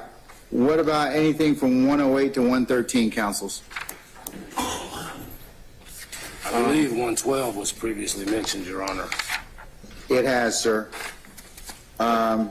We talked about before that those. Before we get to 112, let me just ask, anything about 108, 109, 110, or 111 that you wish to talk about? Not a mistake. No. Okay, let's go back to 112. That's it. I think 112, 113, 114 talk about prior jury service. I think that we have asked that. Let's see. I think question 73. Thank you, sir. 75. That's right. All right, let's see. Judge, I asked that the court allows to address 115 at time. They have not been asked. 114 and 115? Yes, sir. Okay, I haven't gotten those yet, so.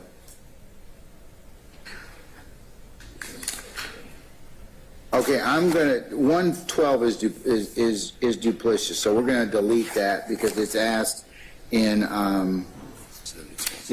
73 already through 75. So what about 113? What did you like or dislike about your prior jury service? Is that proper? Your Honor, can we go back to 112 for a moment? 112 has already been asked. It's asked in 73. It's asked in 73. Yeah, there's some parts of that part that's not asked. Such as? Such as how long ago? It's not in 70. Oh, when?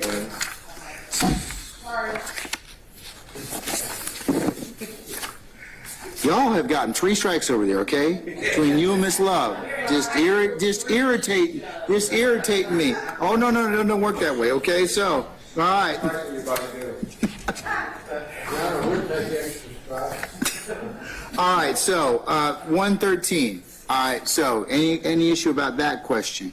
Should we add that one to the jury service? All right, we'll move that forward as well. I think that's a fair question to ask. All right. All right, let's talk about 114, 115. Your Honor, with respect to 114. That's regarding your prior jury service, if any. Circle the letters which apply to you. A, I can tell pretty easily when a person is telling a lie. B, when I make up my mind, I rarely change it. C, I'm easily influenced by the opinions of others. D, I always follow my own ideas rather than do what others expect of me. Your Honor, one, I would ask that the court take out A. I don't know that it is a proper inquiry. I'm not inclined to ask that question at all, really, but because I think you can follow up. That would be if you want to follow up an individual voir dire, but also it's not really one of the questions that we ask consistent with your prior jury service. It's kind of limited. We usually ask, well, the questions that you just kind of intimated in 70. Your Honor, does the court make that determination about both 114 and 115? Yes, yes. Is the state suggesting that we remove in total 114 and 115? The court's suggesting that you remove 114 and 115. Because I would ask that you not. I can understand removing subsection A of 114, but all of the other questions I think are appropriate. Your Honor, with neither apply, I don't think that those are appropriate. I don't think they are either, Mr. Adams. I really don't. I mean, in terms of asking about prior service, we're kind of limited about that. Ms. Bernard, do you want to ask something else or add to that, madam? Yes, please, Judge. I agree with Mr. Adams that we should keep it. I think it goes to how the juror is going to interact with the other jurors and whether or not they're actually going to deliberate and really put effort and emphasis in on listening to the evidence and deliberating with their colleagues. It doesn't say how they're going to rule, but at least we get an idea of whether or not they're actually going to honor their civic duty. Okay. Maybe there are things that we could take out.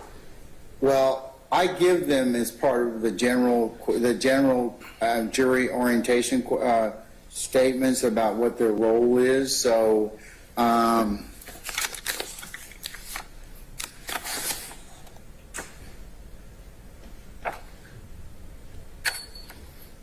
In particular, 115.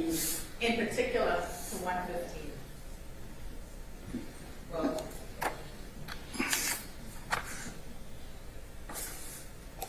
And it, hold on. Let me just wait a second.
Yeah, man, I'm back. Keep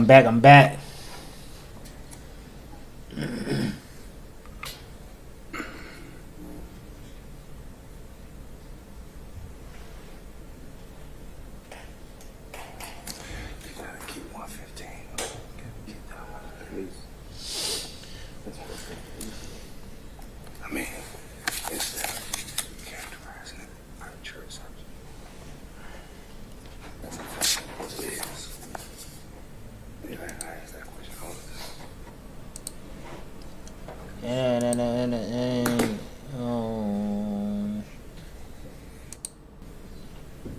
Now, that's, we are following 126 and 127 that put their government name.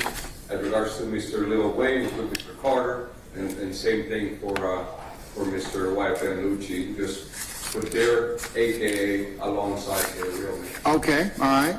Are you familiar with what's Mr. Lucci's, what's YFN's government name? Rayshawn Bennett. Rashawn, spell it for us, please. I believe that's RAYSHAWN. Am I correct? Yes. Yes. All right, so we'll frame it, Wes, as the same thing as that 126, for example. Are you familiar with a rapper named Jeffrey Williams who performs under the name Young Thug? So we'll do the same thing with Hey, man, Mr. you guys haven't already, man, YFN make sure you guys Lucci. smash Are you that familiar subscribe with button, man. Subscribe and drop a like with on the a stream. rapper named Rashawn around with it, Bennett, who performs under the name YFN Lucci. Okay? Wayne Michael. Lil Wayne, same thing in 125. Is that acceptable, Mr. Yes, sir. Jimenez? Okay, all right, we'll take care of that. Dwayne Michael Carter. I think Junior. No, he's got a son. He's got a son. Dwayne One Michael Carter, subscriber, right? one subscriber away from Okay, Lil Wayne. 4.5K, All right, man. okay, One we'll subscriber change that. away, man. Make All sure right. you guys hit that subscribe Anything button. else about 126 through 129? Just to be clear, so the only question that will be asked for 124, 25, 26, and 27 are you familiar with the person who performs under the name? We're not asking the second question. We're not asking about opinions. Okay. If the person says that they know them, you can ask their opinions or an individual voir dire if you choose to follow up on that. Yes. Your Honor, we ask that the court adds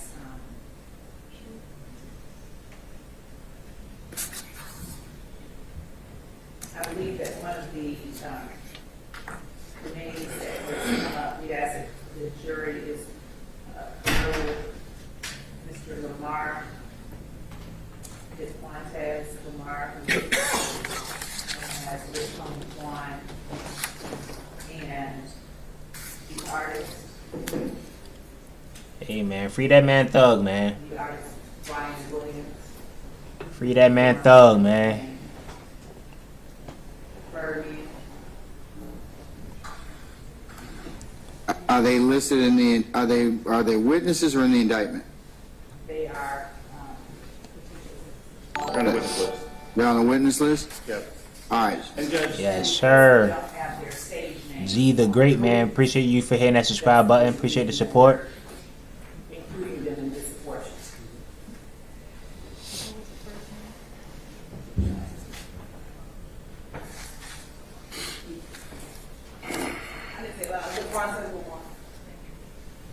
So, are you familiar with a rapper named who? Just one has Lamar, who performs under stage name Rich on the one. Rich what? I'm sorry?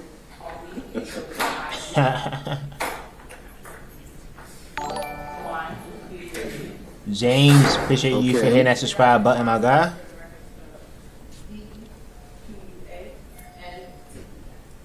Make sure you guys sub up, man. Who else? And Brian Williams.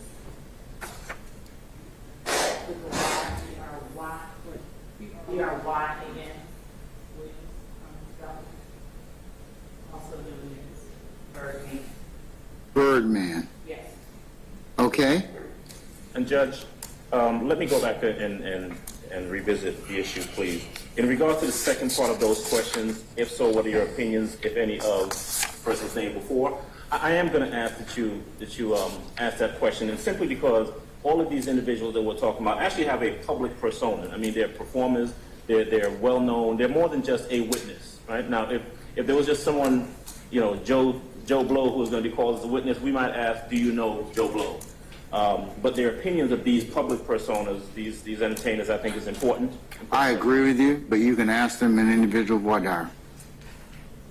Because you're assuming everybody knows these folks, and some people may not. But I think it's very proper for you to ask your opinions at that point in time of the jurors that say, yes, I know who these people are. Okay? Okay. All right. Okay, what about 128 or 129? I think we asked something about that already, so... On the same lines, Your Honor, as before, the question where it says basically, please briefly explain your opinion of hip-hop or rap, that's something that basically... What question, sir? What number? 129. I think I asked it before already. No. I asked it. I think I asked... Oh, do you listen? Okay, all right. Yeah, I think you're looking at 123. 123. Okay, I think it's a different question. why don't you, Wes, move 128 under 123, please? And also,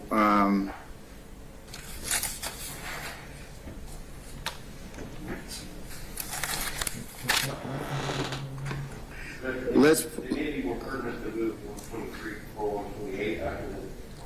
Yeah, because one of the questions. That's fine. So move them before or after. Wes? I was suggesting we move 123 to right. That would be fine. Okay, all right. In terms of...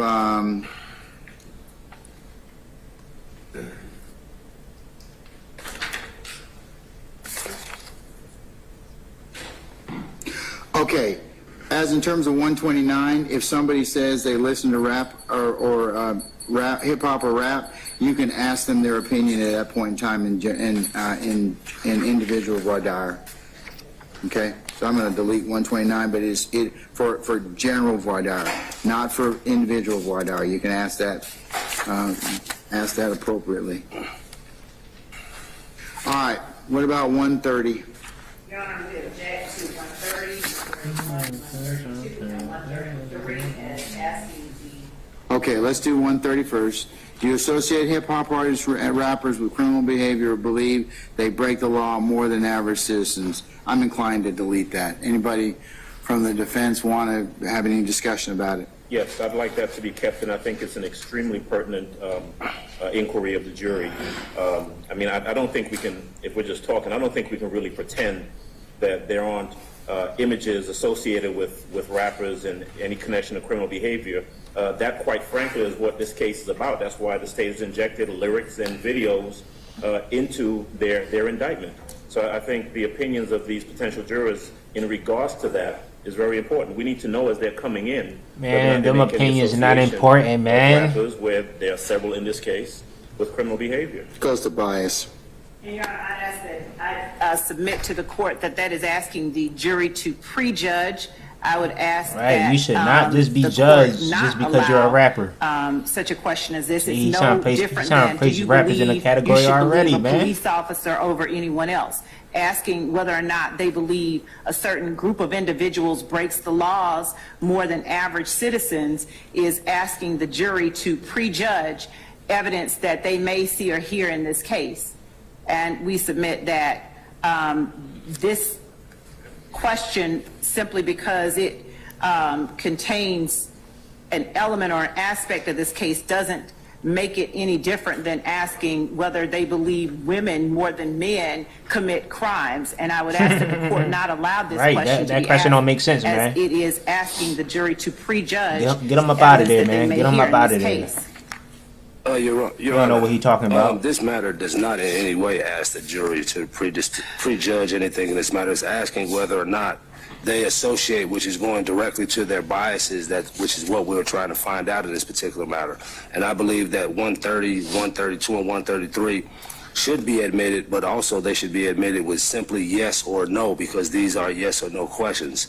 The don't know selection creates ambiguity with regards to their answers in this particular case. But each of these are important. As Mr. Adams stated, we have rappers that are involved in this case. If these individuals have predetermined notions about these individuals simply because of something that they do which is legal, rap. Hey being a man, you rapper still in is the stream legal, so right now, they man. have Make sure you they guys have drop a like negative on the stream and predisposed smash notions that of these subscribe individuals button, man. simply Let's run it because of up. a legal activity that they participate in. That is something that we definitely need to know during this jury selection process. And Your Honor, we're not asking them to prejudge, we're asking them if they have prejudged.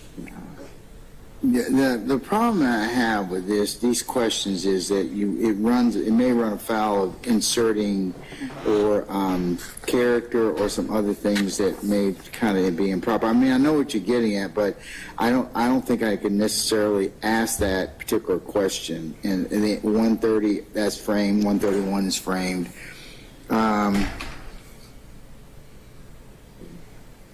What my question would be is, maybe we don't put in the questionnaire, but do we have the leeway to voir dire them as to that if we have a good faith basis to believe that they are prejudging somebody based on of a genre of music that they might be biased?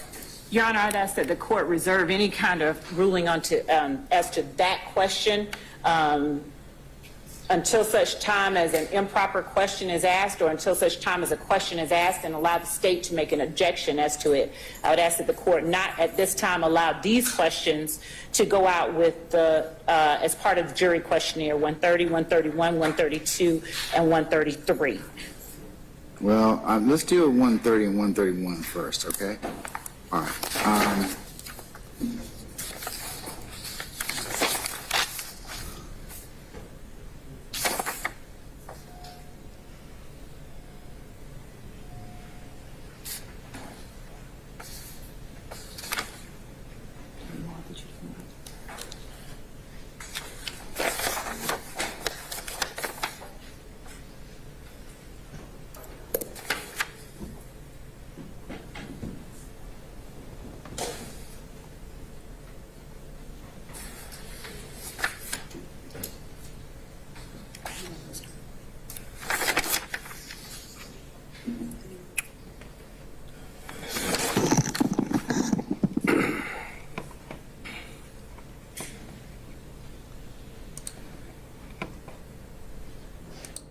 Like I said, let me reserve on that issue.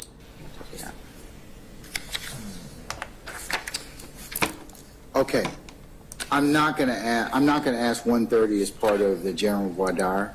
I'm not going to ask 131 as part of the general voir dire. And Your Honor, we withdraw 132 and 133, the objection there too. Your Honor, may I? Hold on, let me finish my thought, Mr. Adams, and then I'll let you go ahead and do that. I believe, folks, that you could, depending upon what a juror responds to 128, how much attention you pay to lyrics in hip-hop or rap songs, and they start talking. If somebody says, well, I think people commit crime, you're welcome to follow up on that. I think if they open the door as to that particular area of inquiry, then I think you're more than welcome to follow up on that. I think we run into problems if I ask it up front as a general question. And I think you can also ask 132 and 133 with an individual voir dire as well. I think you can follow up on that as well, depending upon what they say in terms of if you do get free, you feel me? If somebody answers best any believe you're question, gonna how be much on attention you P's pay and to Q's. lyrics and rap or rap songs. It's gonna be a big change. change. What do you think? I mean, you all have a myriad of ways of asking jurors to open up about that, and I think depending upon what they tell you, that would also allow you to kind of potentially follow up and ask some of those questions depending upon what they say. Judge, and yes, we do have the ability to do that. The benefit of having an answer up front is that we know how to question the jurors. There are 4 things that you've got coming in front of you next week. You have got a motion specifically filed by the state asking you to allow rap lyrics and videos into the trial. You've got a supplement to that where they are asking you to let those lyrics in and making this argument about. Okay, well, I'll let 132 and 133 definitely stand then. Right. Okay, all right. What about 130? 132 is, do you believe music lyrics are usually autobiographical? And I'll allow that as a general question. 133 is, do you believe rap lyrics are usually autobiographical? autobiographical, I'll allow that. It's a general question. Those two. If I can just finish this one thought. Okay. So you've got those two things coming. You've got our motion, Mr. Williams' motion, to not let rap lyrics in. And you're going to hear next week and have to determine whether or not an expert who is going to testify and will most likely be proffered as an expert in regards to... But only if I allow them. Well, certainly. But Okay, what all right, I'm getting at is that you're going to hear evidence, at least in the testimony, about studies, about documented information that makes reference to individuals' thought processes about hip-hop, rappers, and criminal behavior. And those are things I think that are, especially for us, for Mr. Williams, is extremely important for us to know in advance. We've got to know how to question these jurors, and asking the question up front gives us, at least puts it in some context for us. I tell you what I'll do, Mr. Adams, and this is why I said earlier. If you all tell me, and I think that there are some additional questions that need to be asked to the panel as a whole, okay? I don't know if they won't make it in the questionnaire, they won't. But that doesn't mean you can't ask those two, depending upon what I rule upon next week.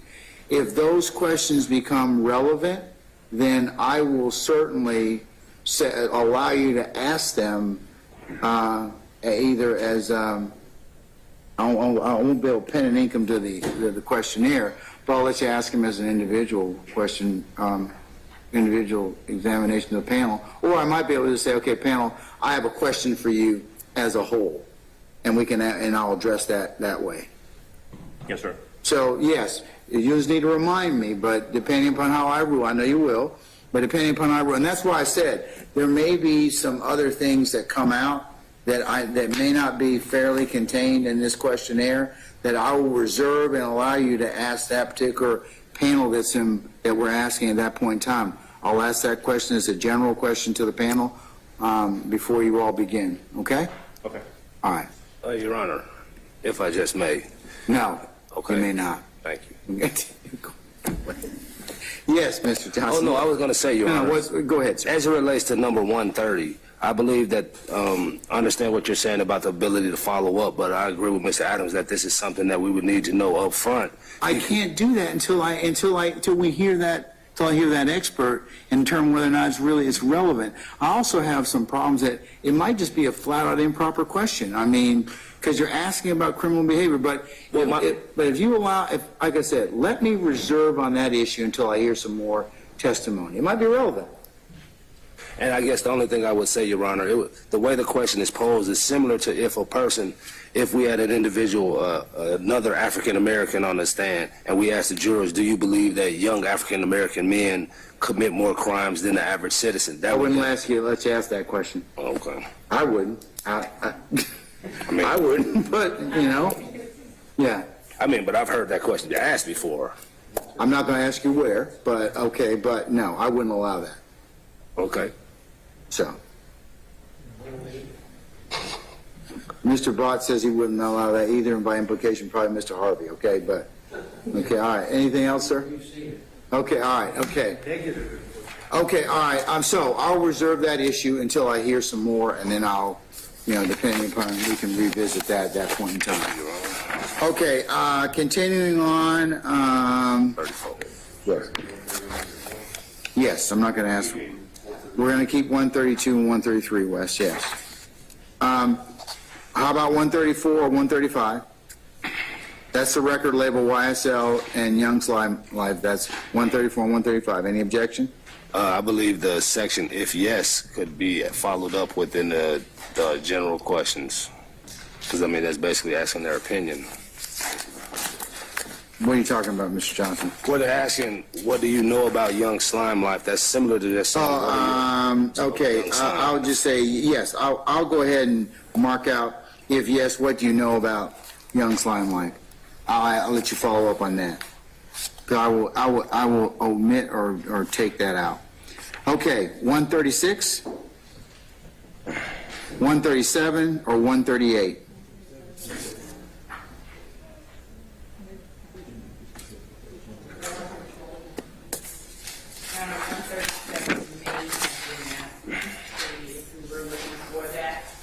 Let's find out. Anyone? 137, have we asked that anywhere? That's the, have you a family member or a close friend?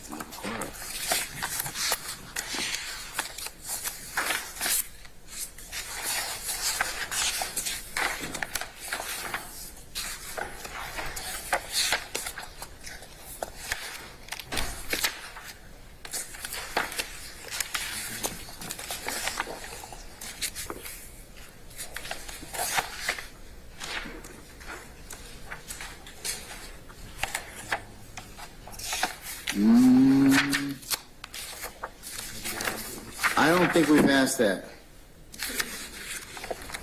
Well, Your Honor, 78 is, have you been the victim of a crime? And Okay, all right, let's see. Okay, hold on.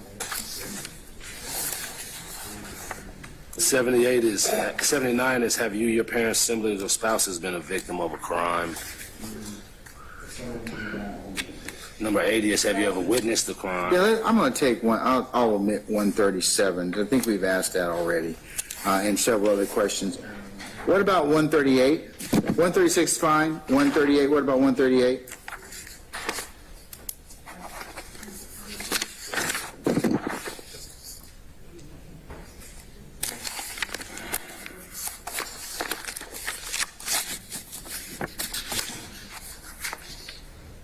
Going once, I'll ask 138. No objection to 138.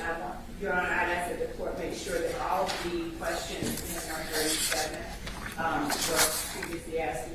Some of them are specifically not yet identified. They're fairly contained within 78 and 79 and 1 and 80. Yeah, I mean, you got several of them that are already I think those three questions kind of break out 78, 79, 80, 81, break out that particular inquiry that we've kind of collapsed in 137. So, okay. All right, 138's fine. Okay, what about 139 through 146? 140 and 162 are the same? Yes.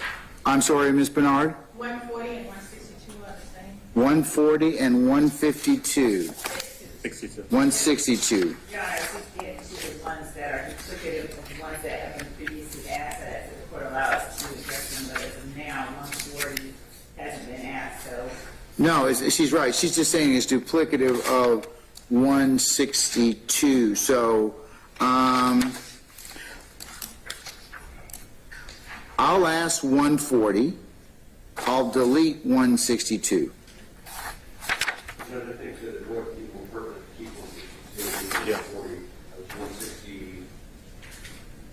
We're not going to ask, if so, please describe your feelings about it. We're just, no, I'm not going to ask that part. Yeah, we can get rid of all the if so.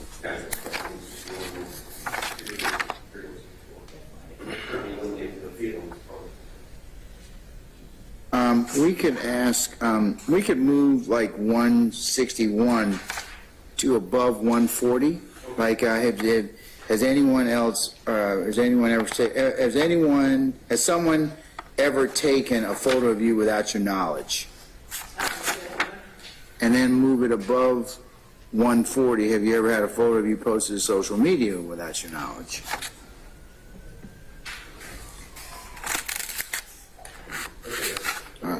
Let's do that, and then we can delete 162.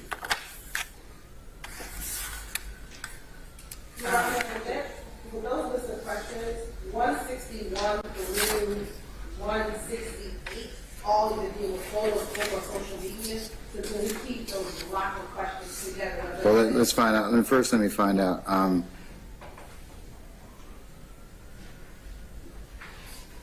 Okay, let's, other than the, for 163 through 168, I'm going to delete out the if so, please describe your feelings about that. You can follow up on that if you choose to do so.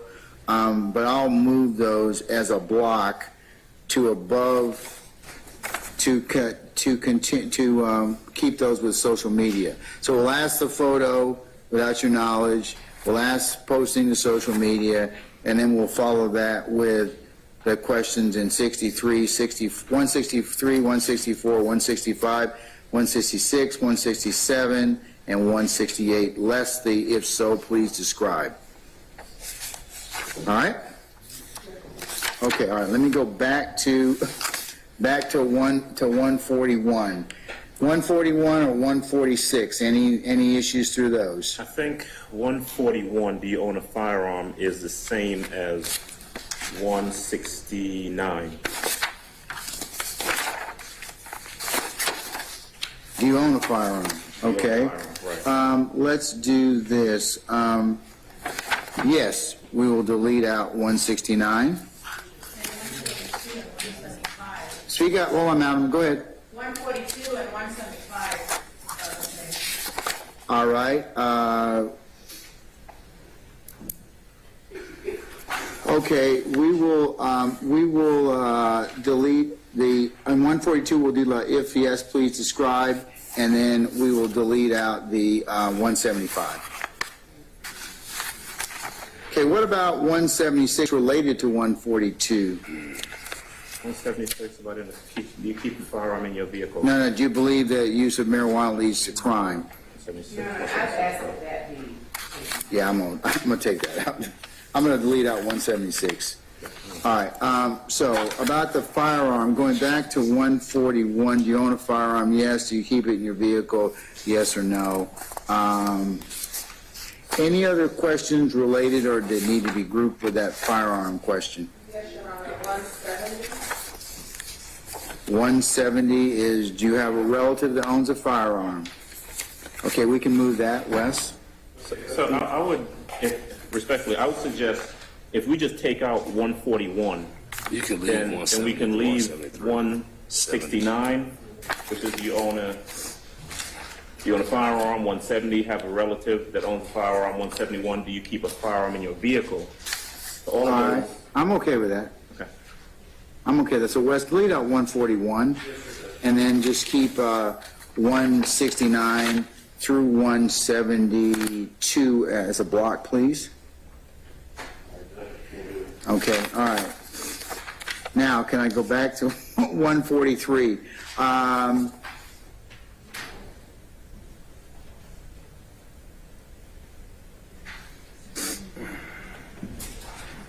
that not asking the jurors to prejudge, especially when it talks Yeah, I believe so.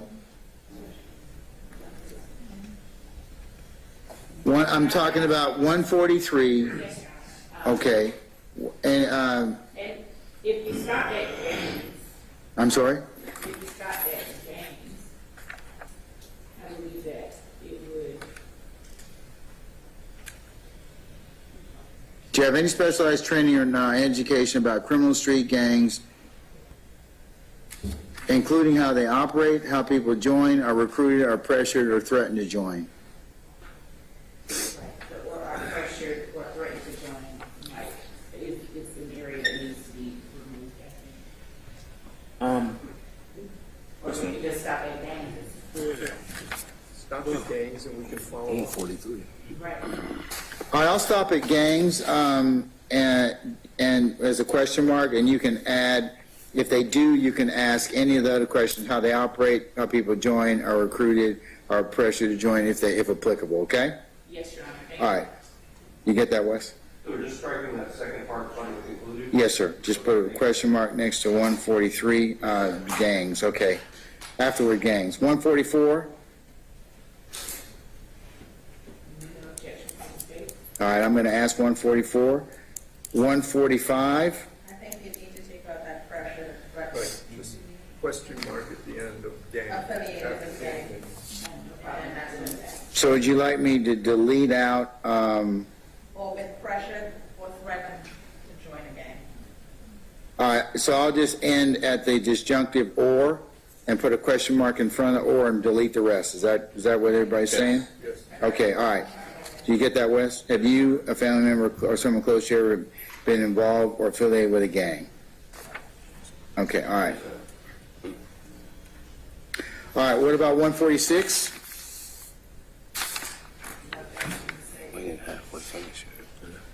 147? Your Honor, I believe on 147 through 150, the if yes. Okay, yes, sir. I will delete out if yes, explain on each one of those, Mr. Johnson. Your Honor, from the court gives to 148 stating lodge its objection. That's just the entirety of the question. Yeah, I would agree with that. Do you believe individuals from certain neighborhoods or areas are more likely to engage in criminal activity? I'm going to delete 148. Well, I would actually object to that. Okay. And well, that's prejudicial. I mean, but as framed. I mean, listen, the state's evidence it revolves around them saying that certain areas or gangs operate in certain areas. You know what? Yeah, we can deal with that during the trial. I don't know objection to taking that out. All right, I'll delete it. Okay, all right. What about 149? Any issue? All right.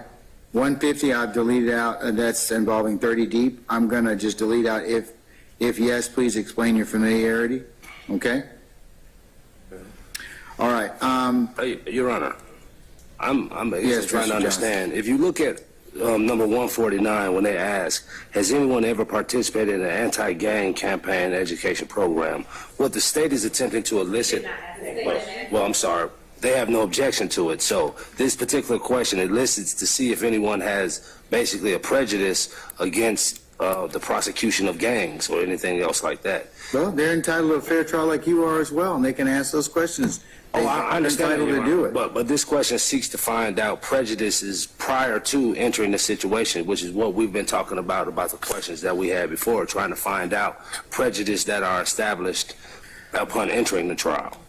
So I think this is in the same context. They've asked, look, bias or prejudice for or against the state or you all is something that both of you wish to find out.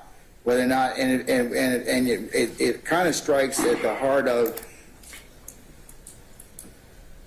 if people can't be fair and impartial because of that, then of course you get a causal strike for that.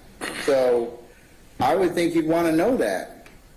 That's what that question answers. I mean, if somebody says, yeah, I've been involved in an anti-gang campaign, and I don't particularly care for gang members, or I can't be fair and impartial, then asking that question roots out that particular bias.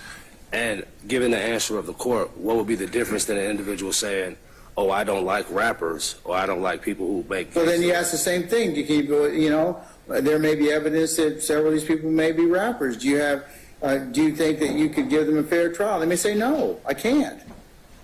It's the same thing. Right, but it goes to the question goes. It roots out bias, or it allows you to examine for bias. Right.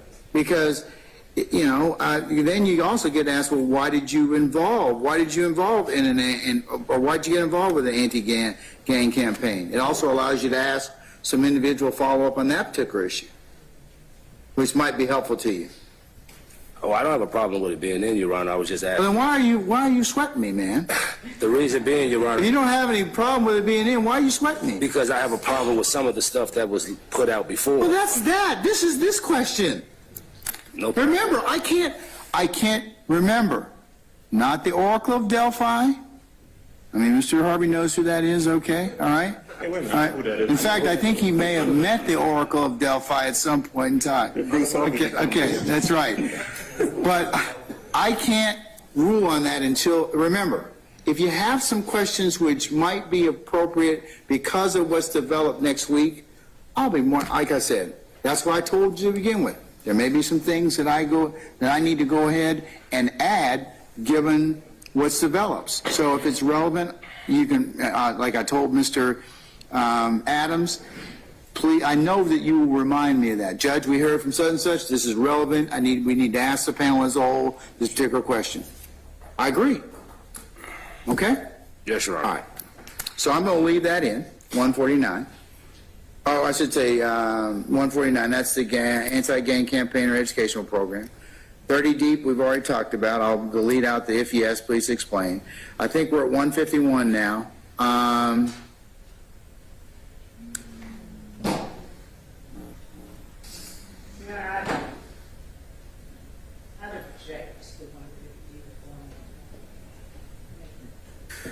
Well, why don't I just add, why don't we just reword this one?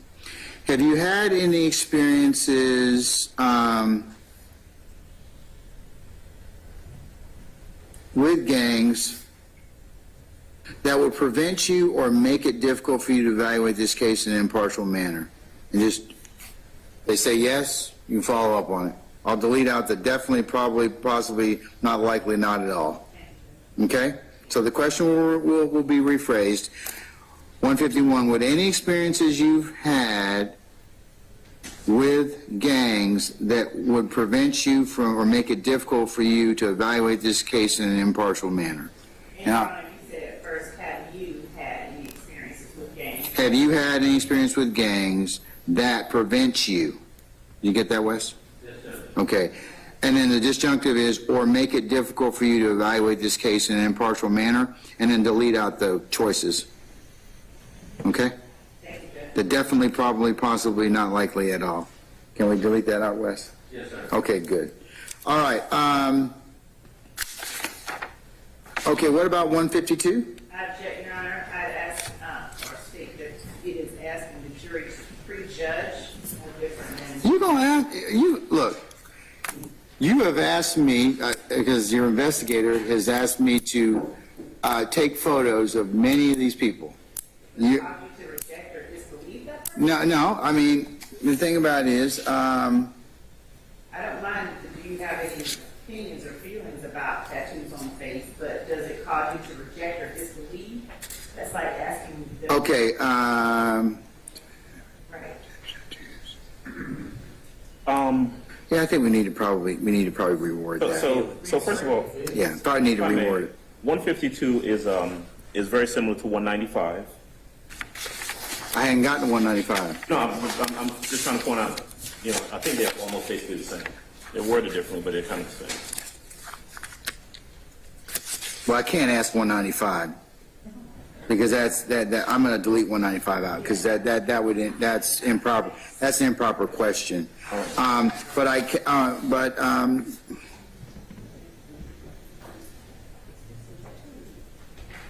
Your Honor, if we might suggest that 152 simply be reworded to cause you to reject or disbelieve and ask simply if they have an opinion about persons who have extensive tattoos, including face tattoos.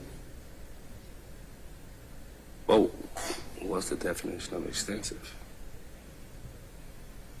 Or extensive or face tattoos, I don't mind. I just want to have the last portion of that taken out. I think that is prejudging or asking the jury to prejudge.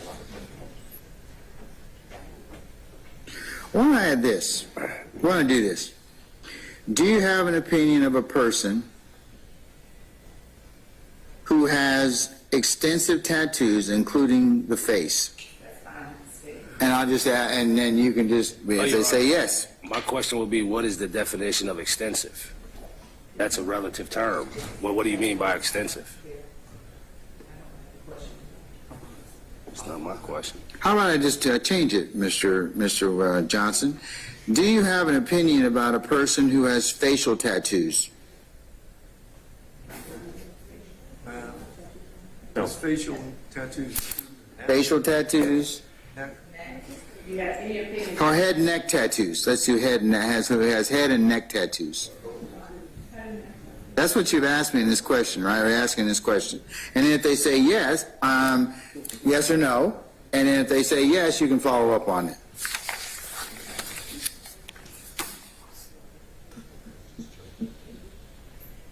Do you have an opinion of a person who has head and neck tattoos? Yes or no?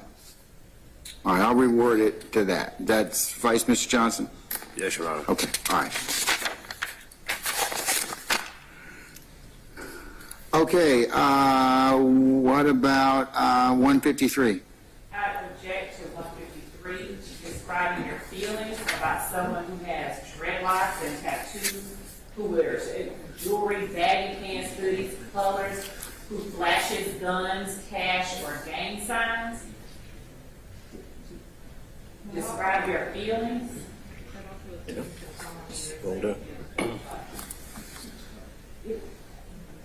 Your Honor. All of that.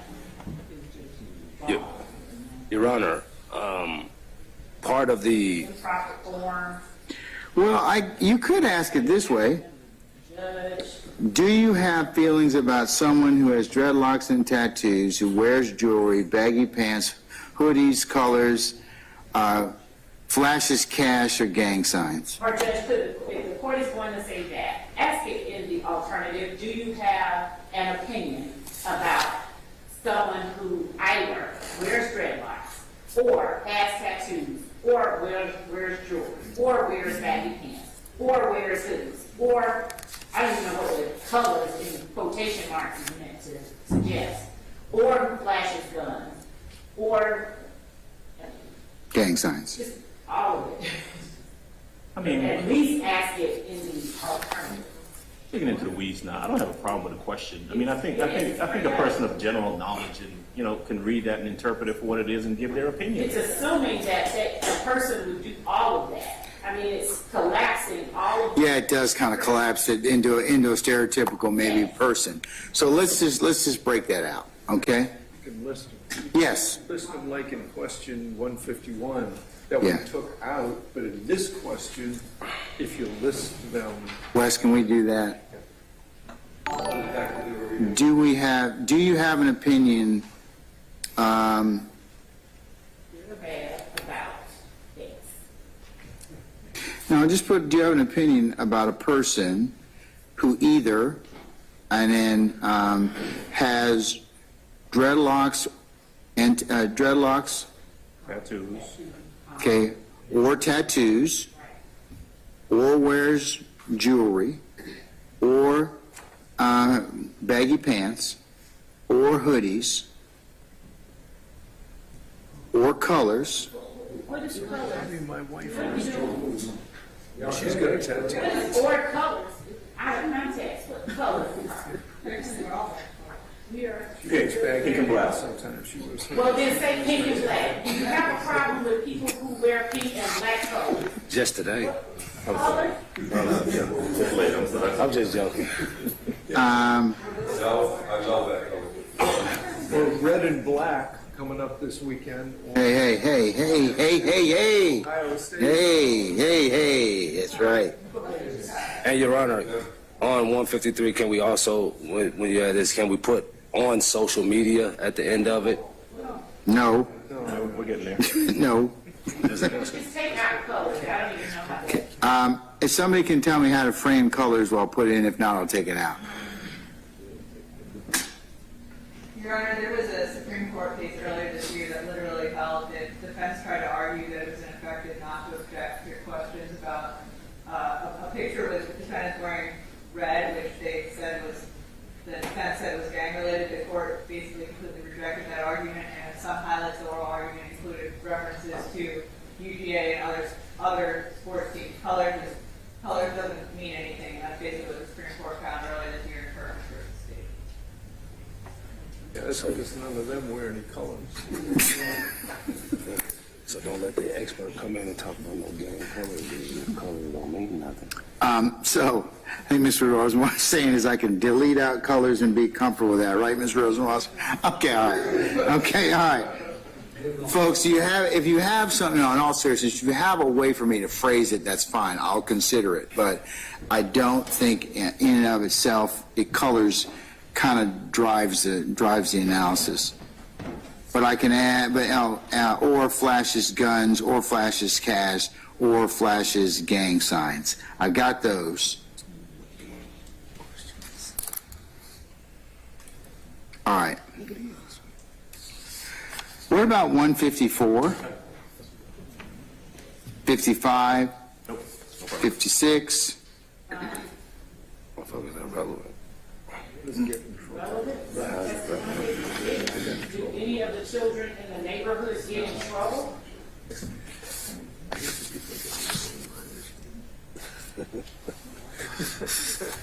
Yeah, that's scary. I'm sorry.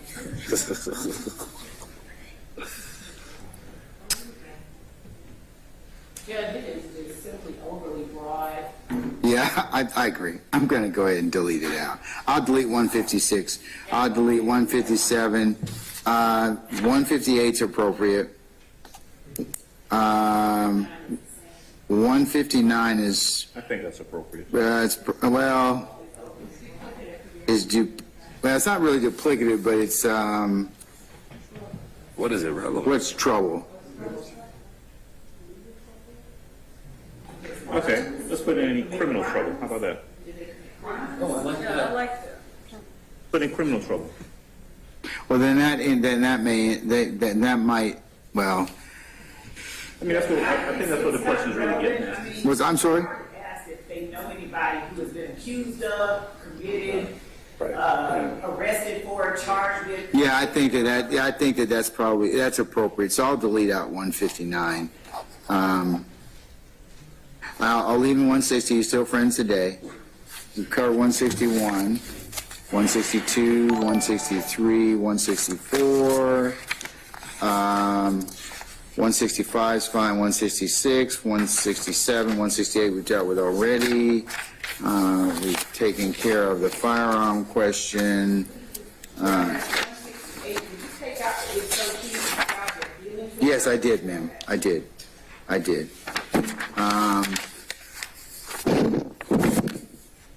Wes, did we move the firearm, can we put 170 relative owns a firearm? We've dealt with, I think we dealt with 170, 171, 172. We took out the firearm 173, earlier. we took care of those already, so Wes, did you? I'm sorry?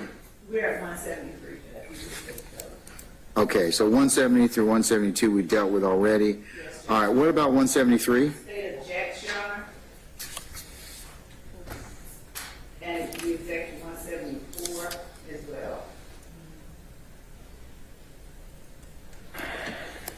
Yeah, I think that's fairly contained within a couple other questions about, let's see.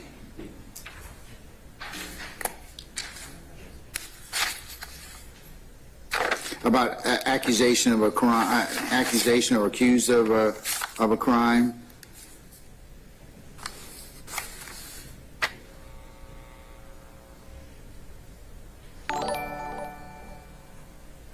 I'm inclined to delete 173 and 174 unless I hear something to the contrary. Okay. All right, we dealt with 175, 176. Okay, what about 177? We don't have any objections. Okay, we'll ask 177. Turning to 178 through 184. 178 is exactly the same as 177. Let's see.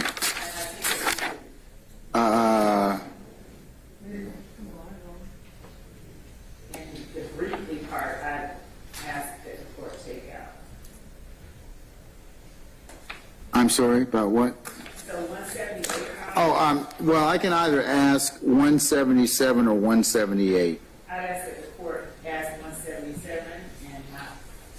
All right, I'll ask 177. I'm going to delete 178 since it's duplicative of 177.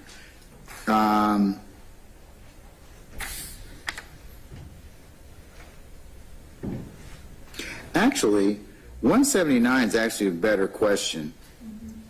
Fine with that. Yeah. 170 and 180. All right, 179, 180, 181, 182, 183. I'll cross out if yes, state your opinion. So I'll delete 177 and I'll ask 179 and 178. I'll ask 179, 180, 181, 182, 183. All right, what about 184? I'm sorry, real quick, Judge. On 183, did you say that you're inclined to take out if yes, please state your Yes, sir, I am. I'd ask if the question actually asks for an opinion. Question asks, have you formed an opinion, even if Yes. you're opinion about this case? But you can follow up on that in individual Vidar. Right, that's fine. Yes. These questions ask about whether they've heard it. We're going to be able to follow where they've heard it, how often they've heard it, the content that they remember. Is that all going to be the subject of individual? Yes, sir. Yes. Okay. Yes. Yes.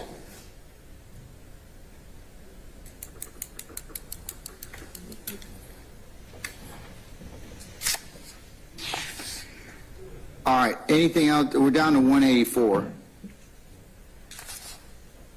Those gotta stay. I have no objection to 184 as long as it is proper under the law. It is a necessary to under the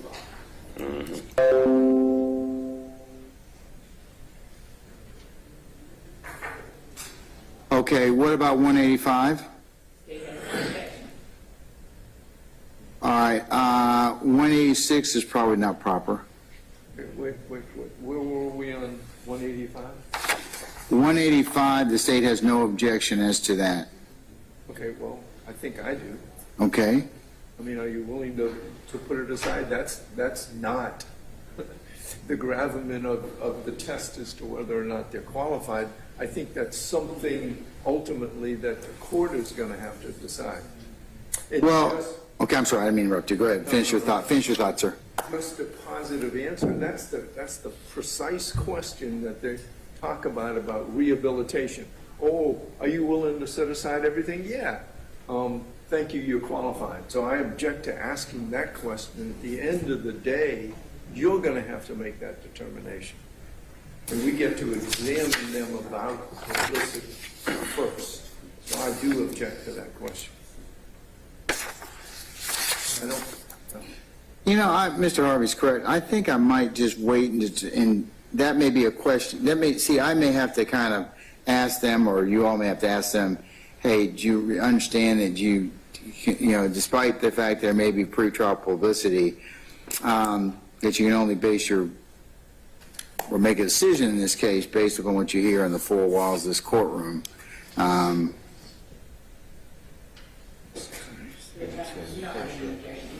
All right, I'm going to delete 185. What about 186? I'm going to delete that one as well. 187 is also an improper question as well. 187. I know why. Why is it an improper question? If you were a juror on this case, would you worry about what your family or friends might think about your verdict? That's not what we ask people to make their verdict on. Their verdict is based upon what they hear in the four walls of the courtroom. And it says also, and your fellow jurors reach and would those concerns affect your verdict decision? I understand the second part, and your fellow jurors reaching would those concerns affect your verdict, but there's nothing improper. I'm unaware of anything improper about asking a juror about whether they're worried about what their family or friends might think about the verdict. Because that's not a consideration. We don't deal with sympathy or other things in the verdict. I get that, but this is voir dire. You're going to charge them now. Okay, that's true. And the purpose is to understand their mindset going into the case. And I think this is quite appropriate in this case in which the state's saying every one of these people is in a violent gang that killed people. You're going to charge that. I mean, that's in your preamble, information from the indictment. So I know you said you think it's improper, but I'm unaware of any authority that says it's improper.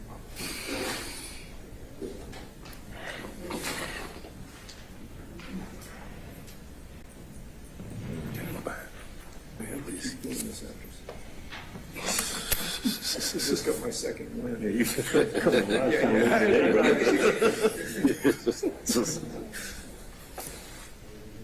Well, I stood up. Yeah. All right, State, what's your feeling on that about whether I should include or not 187? I'm not including 185 and 186. I think it falls in the same category of those two prior questions. I mean, what your family or friends might think about the verdict.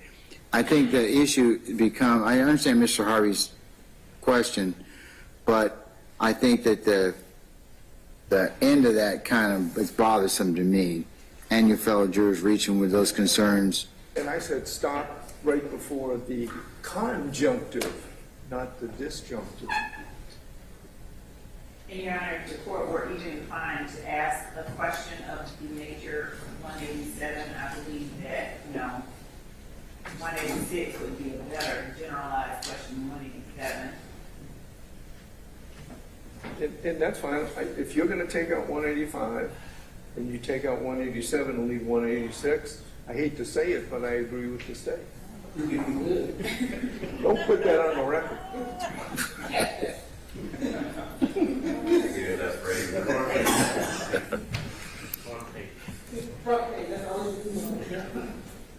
All right, so, Can I withdraw that? so what do you all think? Do you all, let's see, okay, 186. what you feel? Is that good? Yes. Which one? So we keep 186, 185, 187 goes. And 187, leave 186. That was David Bond.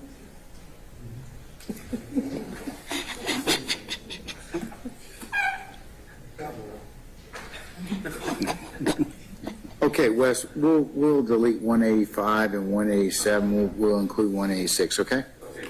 All right. Yeah. Almost there, baby. What about 188, 189, 190, 191, 192? Sorry, I'm sorry? 188 was it's already been asked earlier. Number 50. Okay, we'll delete 188. What about 189?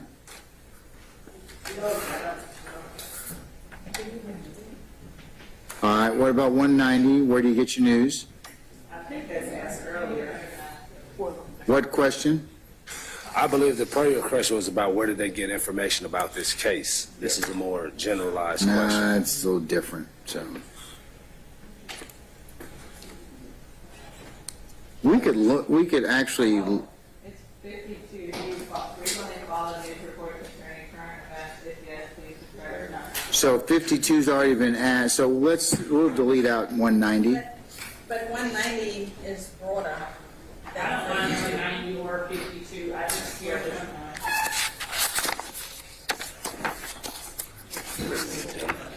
Because they may not have heard anything, but then they follow thoughts on, some of the stations, like ABC or something. No, do you follow current news reports concerning current Everybody events? watches WSB TV. No. But Yeah, the next question asks you what television and or radio programs you frequently watch or listen to is 53. So, all right, I'm going to delete 190. What about 191 publications? I think that's asked on 54 and 55. So, I'm inclined to delete out 191. Okay, what about 192? I don't think that's been asked. That's fine. All right, if yes, entertainment industry. If yes, list the organization, your relationship to the person, the position they held in a number of years of their employment. I'll ask that. Well, that can be included.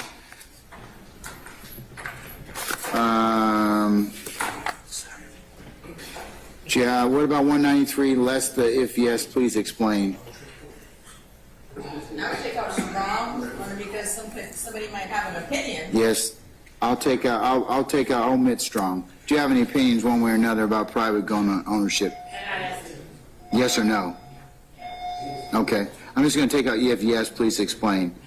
All right, what about 194? Please rate how serious you feel crime problem is in Atlanta.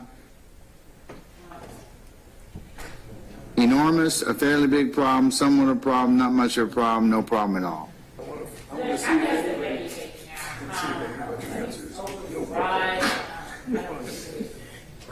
No problem. It's all good. Especially Atlantic Mall. Bankhead. You know how that goes. Why don't can we ask the question, let them put an answer. Yeah. A couple of lines for an answer, and then if we need to, we can follow up, and then we've got a written explanation of what was said. How about I ask it this way? Said do yes, no, please explain.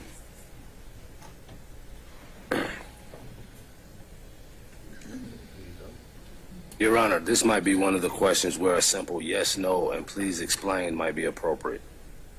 I'm going to ask, do you have an opinion about crime in Atlanta? And that's, and then, yes or no? Then we follow up on that. If they don't, then, good. If you do, then you can follow up on it. All right. We deleted out 195. What about 196? There are 28 defendants. That's a perfectly appropriate question. You're moving into the.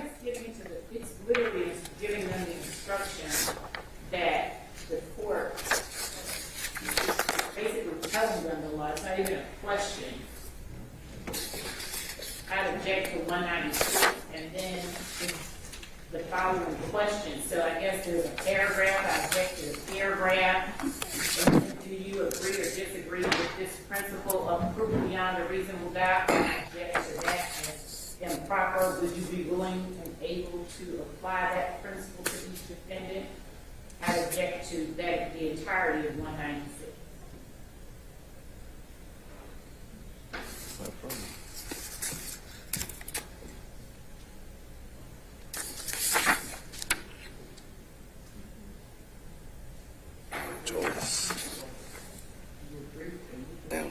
Actually, the court's got an issue with 196 through 199.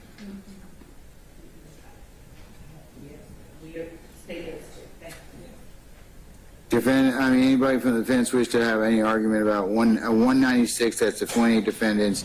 Do you agree or disagree with this principle or proof beyond a reasonable doubt? Would you be willing to apply that principle to each defendant? 197, would you tend to believe if one defendant is guilty, the others must be guilty as well? 198, would you be able to follow the court's instruction to defend a criminal case not have to testify or prove his innocence? 199, do you believe the criminal justice system makes it too hard for police and prosecutors to convict people accused of crimes? I'm inclined to not ask those particular block of questions. Now, 198 is phrased differently. Would you be able to follow the court's instructions? So, if each of these were phrased in the same way, would you be able to follow the court's instruction? With regard to that, they would be acceptable questions. Judge, I believe that he asked later on a question when you get earlier, the way that this is phrased, you asked that the court not ask 196 to 199.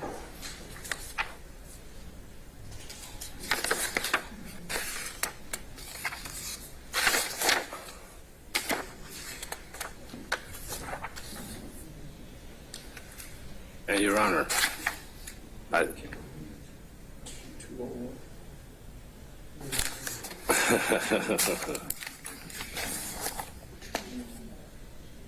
And Your Honor, given the fact that this is a RICO case, I think that in addition to the gang charges, I think that 197 would definitely be appropriate because we have a variety of defendants in this case, all charged with a variety of different incidents. That leads me to not, that's why I shouldn't ask those particular questions. So I'm inclined to delete 196 through 199. Thank you, Judge. All right. They're problematic. So, as phrased. All right, what about the 200? Do you believe that too many people in high-profile cases you see on the news? We object to that. I'm asking them to improper. I found out, yeah, I think that's probably improper. 200 I will delete. All right, 201 in general, what is your opinion of prosecutors? Judge, I'd ask that the court simply, they're going to ask that, do you have an opinion, good or bad, about prosecutors? Do you have an opinion? Not good or bad, just do you have Do you have an opinion That is fine. Do you have an opinion? about prosecutors? And do you have an opinion about the criminal defense attorney? And if I can answer 201.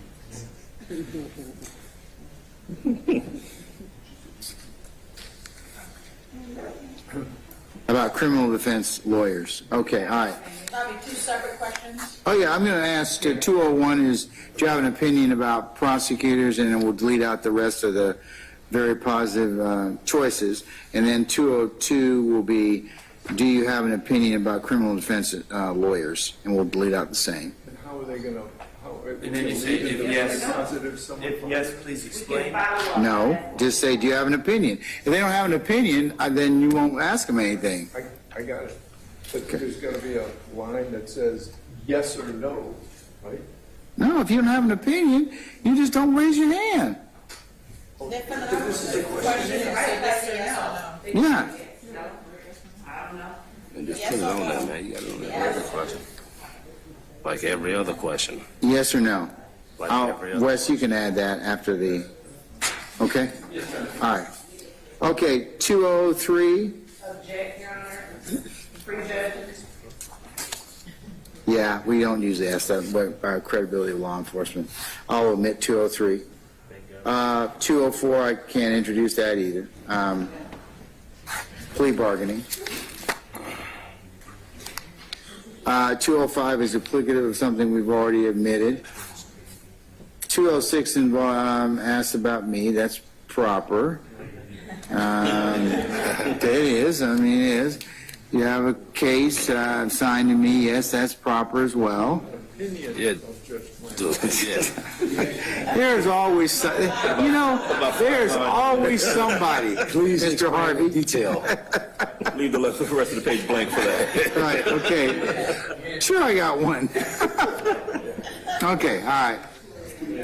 What about 207? Okay, so we have the folks that are listed here. Do you, a family member, a close friend, know any of the following people who are defendants in this case or their family? And then it's got the people who are listed in the indictment. Are we happy with everyone who's listed through 43 and 44? Judge, is the court going to place on the juries, are they related to, or because if not, we'd ask that be made a part of this, because I think the state later on, are you related to by blood or marriage, anyone this is on this indictment, or any of the prosecutors? I'll add the clause, or are you related to any of the following people? Correct. Okay. Do you a family member, a close friend, related to any of the following people? No, or related to any of the following people? What, you got that, Wes? Yes, sir. Okay. All right. So we'll go. That's in 207. What about 208, folks? Bruce already and I are deeply offended that we're not listening. Me too. Bruce Harvey is in fact listed. Oh, yeah, okay. I didn't have. Let's take out David Ross. Who can we take out? Who are we taking out? You ready? Where's the? I know where I'm talking. I know. I saw some person in here listed as Robert Botts.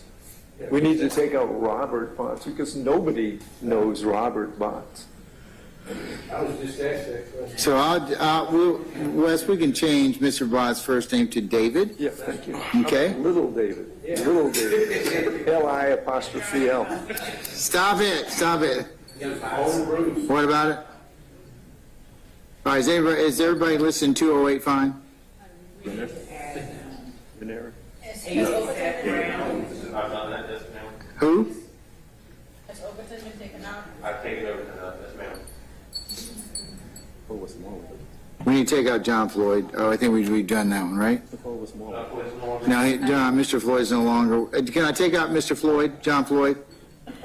Ms. Love?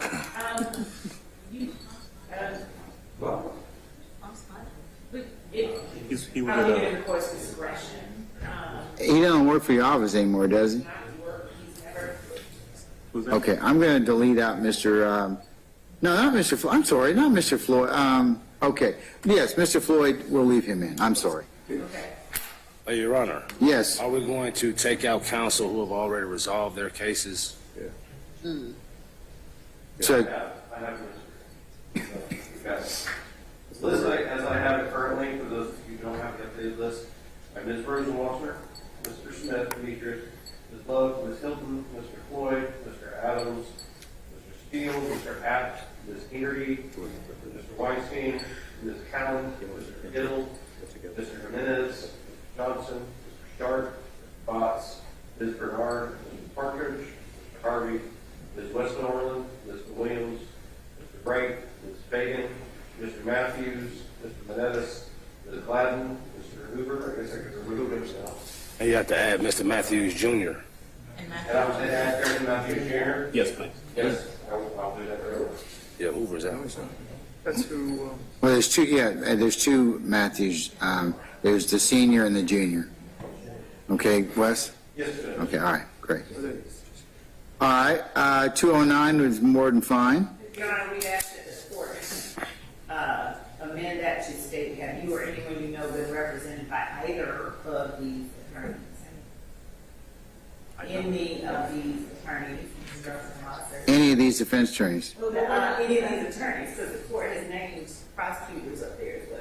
No, we're not attorneys. Yes. Why don't you move, The language it doesn't fit there. says that we need the following voided. Yeah. And then the number two. All right, hold on, wait a second, Ms. Love. So have been represented by any of these attorneys? Well, wouldn't it be, well, in that case, wouldn't it be represented or prosecuted, because they also have prosecutors also? Yeah, representative prosecutor. Yeah, That's fine. Representative or prosecuted. By any of these attorneys? So Representative prosecutor. finally represented and unjustly prosecuted. No, Mr. Johnson, we won't add the superlatives in there, okay? All right. You got that, Wes? It would be redundant. For who of you? Which one of you? All right. Have you got that, Wes? It's represented by or prosecuted by? Yes. Yes. Yes, I've got that. All right. Okay, are you familiar with Fonnie Willis, the elected district attorney of Fulton County? Yes or no? I just put, I will delete out, give your impressions. Yes. Okay? All right, 211 is the issues of sight or hearing. Fine. That's fine. 212 is language barriers. That's fine. 213 is opinions or beliefs independent of the evidence that might cause you to be unable to serve as a fair and impartial juror. That's fine. Do you have any moral, religious, or ethical personal beliefs that make it that we ask that question? That's fine. 214. What about 215 about the nature of RICO or racketeering? Didn't we ask that earlier? I think that we have an objection to that. I think we asked it some earlier during the questions. Paid for this one. 216. I think we asked it, though. I really do think we asked that question earlier about the RICO. Did we? Let's see.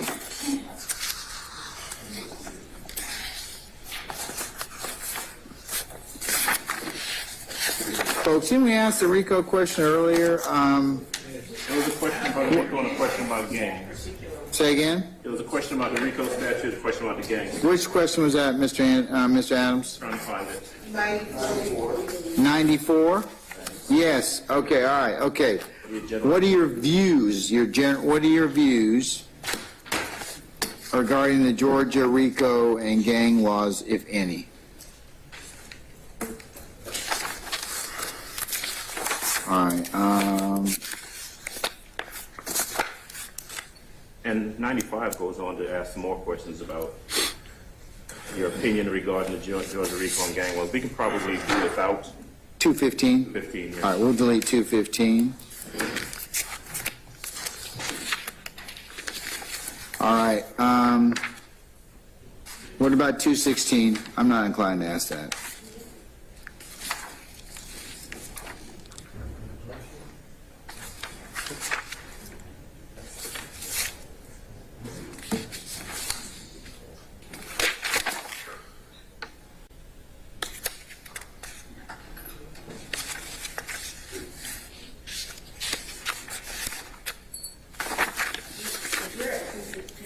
Madam, yes.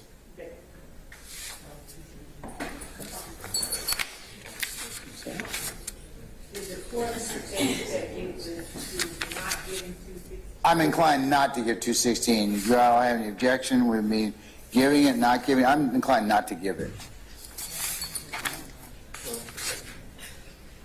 Yes, I would have an objection. Okay, I'm not going to give 216. I'm not going to give 216. 217 goes to hardship. Yes. I will ask that. I'm not going to ask them their circumstances because what we'll do is I'll solicit who wants to be examined for hardship, and I will examine those people with you all's assistance. Is the question, is the estimate, and this is, I guess, for everybody's benefit, including the jurors, is the estimate still 6 to 12 months?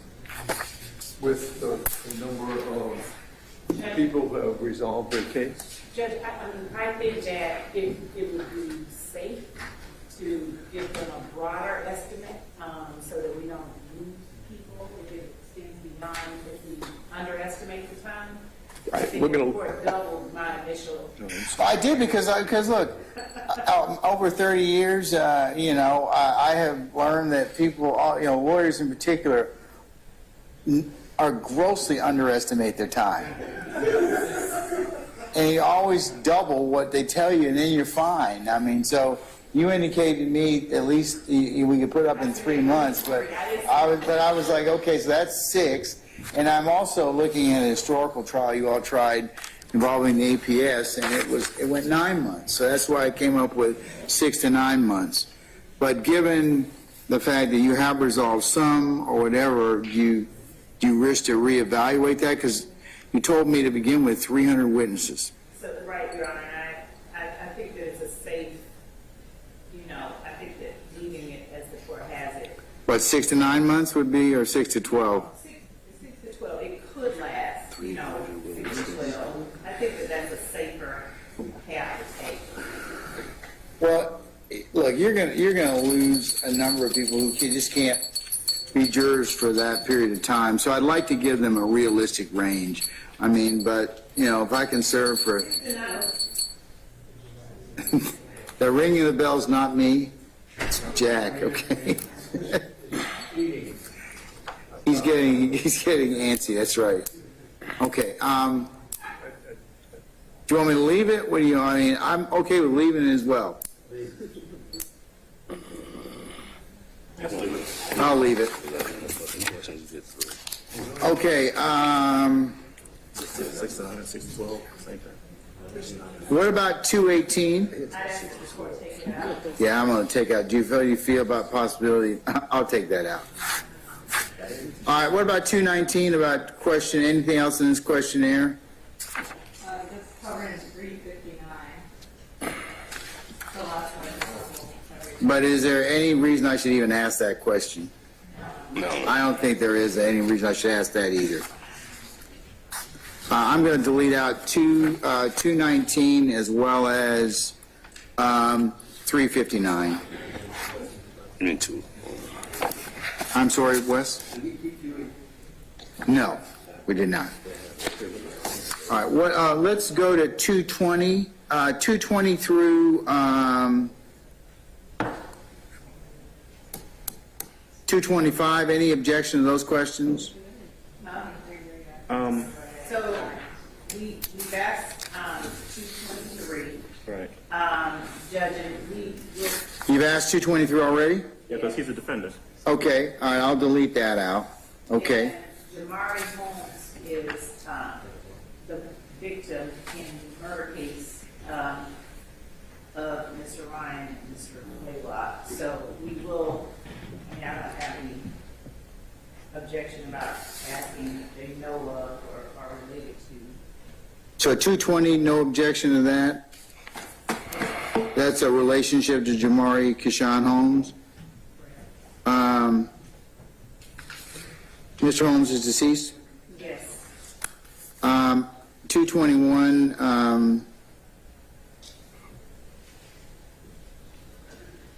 Did any of you know, well, actually, you probably want to ask 220, did, Say no or are related to, did you or anyone, are you or anyone you know related to or acquainted with Jamari Holmes? Or his family, I guess. Or any member of his family? well, repeat that again so Mr. Kearns can transcribe it. Are you or anyone that you know related to, or were you related to, or acquainted with Jamari Keyshawn Holmes or any member of his family? Were you or anyone you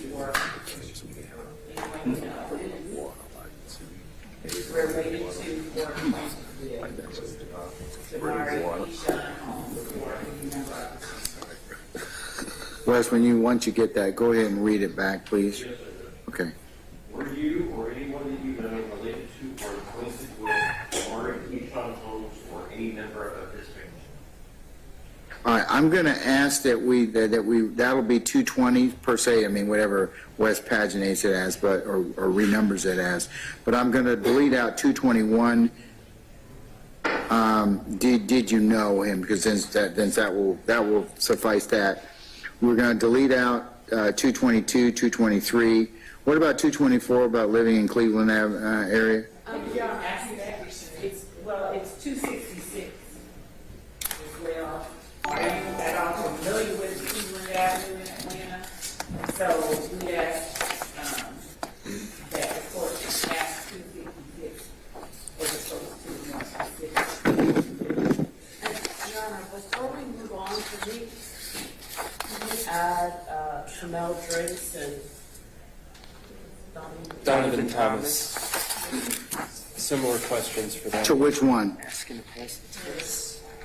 We'll basically just replicate the question that you just created for Donovan Thomas and Shamal Drinks. Wes, can you replicate that, please? Well, because we want to identify people right now. I mean, I don't want Donovan Thomas's homeboy. So speak up, madam. Oh, no, I'm finished. I already asked if we could add Chanel Drinks and Donovan Thomas. Okay.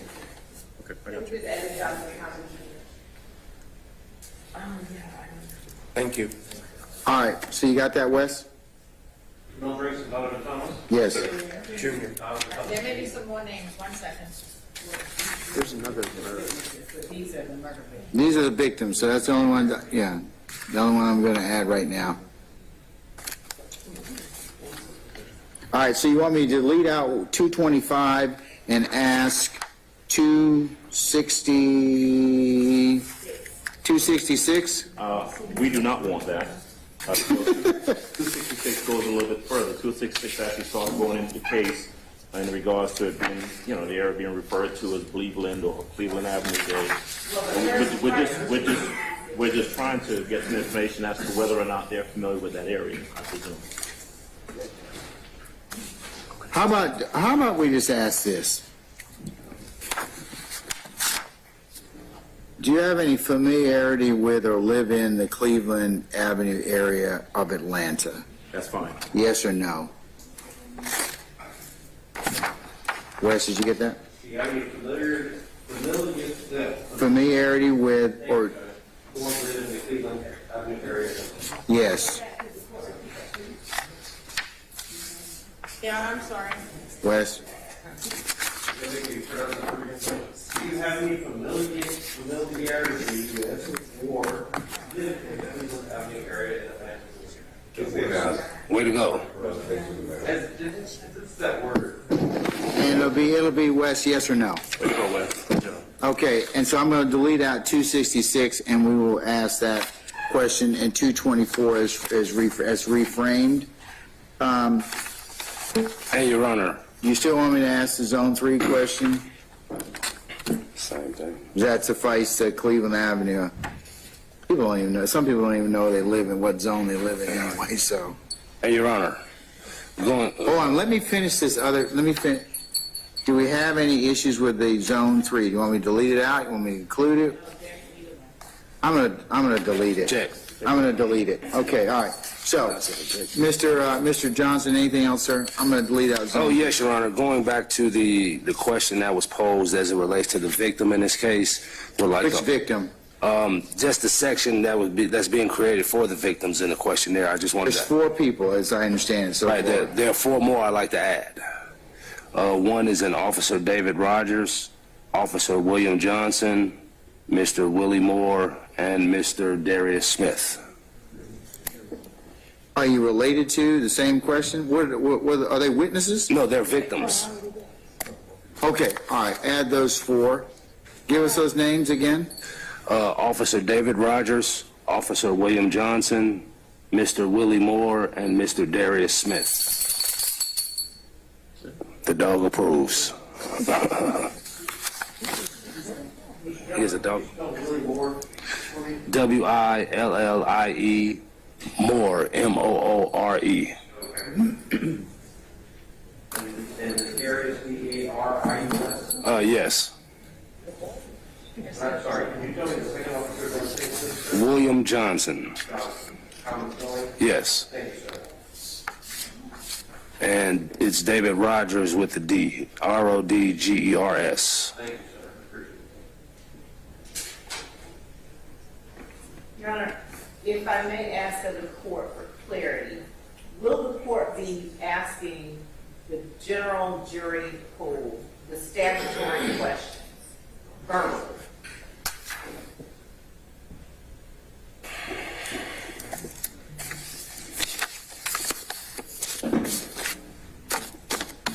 I think that you've asked a number of the statutory questions in the as part of the examination, part of the questionnaire. Is there something that's missing? There are some questions that I believe are not. Are you sure? Because we haven't gotten through the entirety of the thing yet. Okay, so. Judge, I think that a witness list that we will submit to the court should be included. If there will be no general questions asked verbally by the court.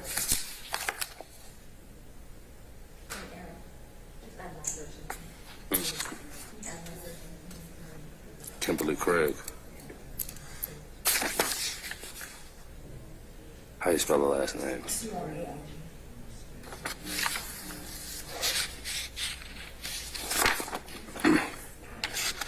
Okay, let's focus to begin with. Ms. Law, let me answer your question to begin with, okay? And if there is a particularized question that I have failed to ask and that is a statutory question, then please let me know and I'll include it. And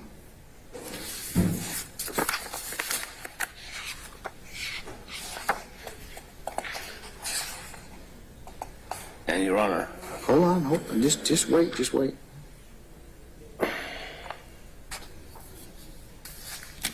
Hey, Wes. Do you think it would probably be to add the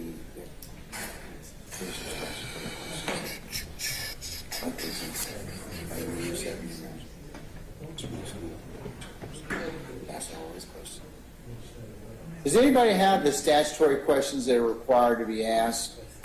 I want to put those in just to make sure we cover them.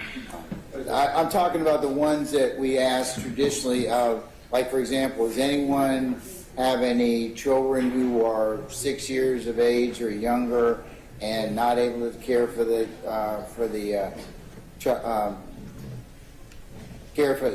child, or not to make alternative arrangements for the care of those child or children? Anybody over 70 years old doesn't want to serve wish to not serve. Anybody who's a student. I mean, I know that our jury clerk has already sent, for those particular areas, people have started to send in questionnaires, but, where I've authorized to excuse, but I think we should probably put those questions in there just so they're encapsulated. But if anybody's got that list of statutory questions, they can just forward us. I'm pulling them up. I'll email them to everybody. Yeah, let me just kind of, if you could email them right now, I'll include those right at the very beginning of our examination to make sure that we have.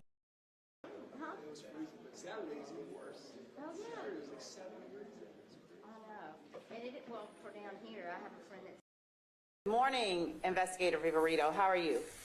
Good morning, Ms. I'm good. Would you please tell the court where it is that you currently work? I'm currently employed as a lieutenant with the Fulton County District Attorney's Office with their high-profile case unit. How long have you worked there? I've worked with the District Attorney's Office since May of 2021. I'm in my current assignment since September of 2022. What are some of your responsibilities within your current assignment? Within my current assignment is to investigate and prepare high-profile cases for trial, provide investigative support to other cases within the office, and locate and serve or apprehend uncooperative witnesses.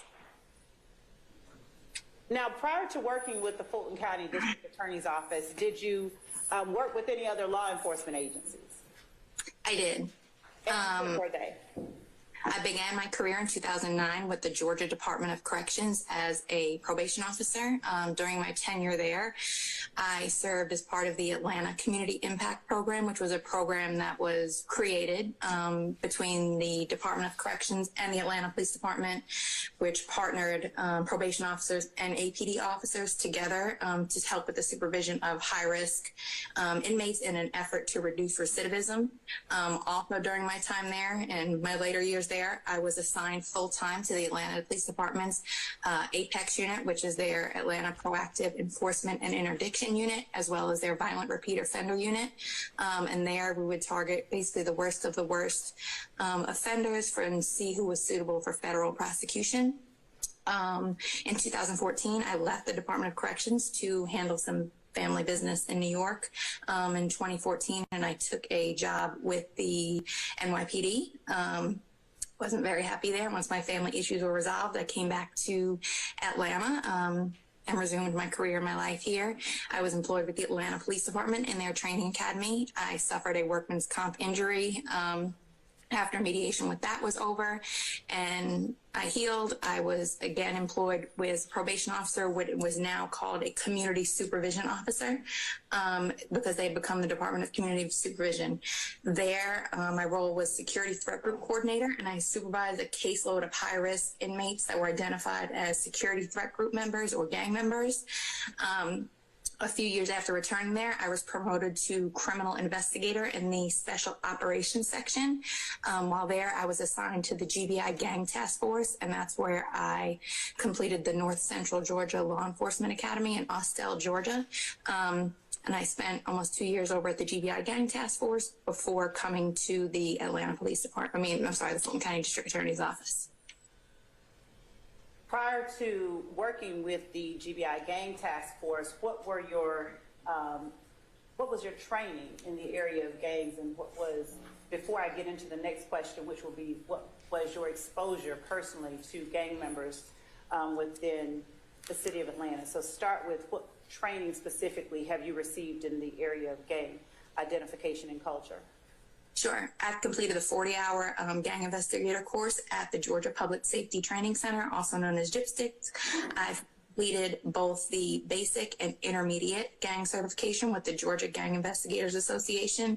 I've also completed an advanced gang investigations course, which was held a few years ago. I've done training with both Atlanta Police Department. I've been part of their because I was partnered with them, I was able to take their investigator and detective course. It's called FIT training that all of their investigators and detectives go through. It's a 40-hour course. I've also attended the GGIA, the Georgia Gang Investigators Association conference yearly. And I recently, this summer, took part in what was called Operation Heatwave, which was a reality-based training program where I taught and attended the training all summer. That was 56 hours of training. And I've done continuous trainings throughout my years in law enforcement, whether it be gang interviewing, gang identification, STG validations, things of that nature.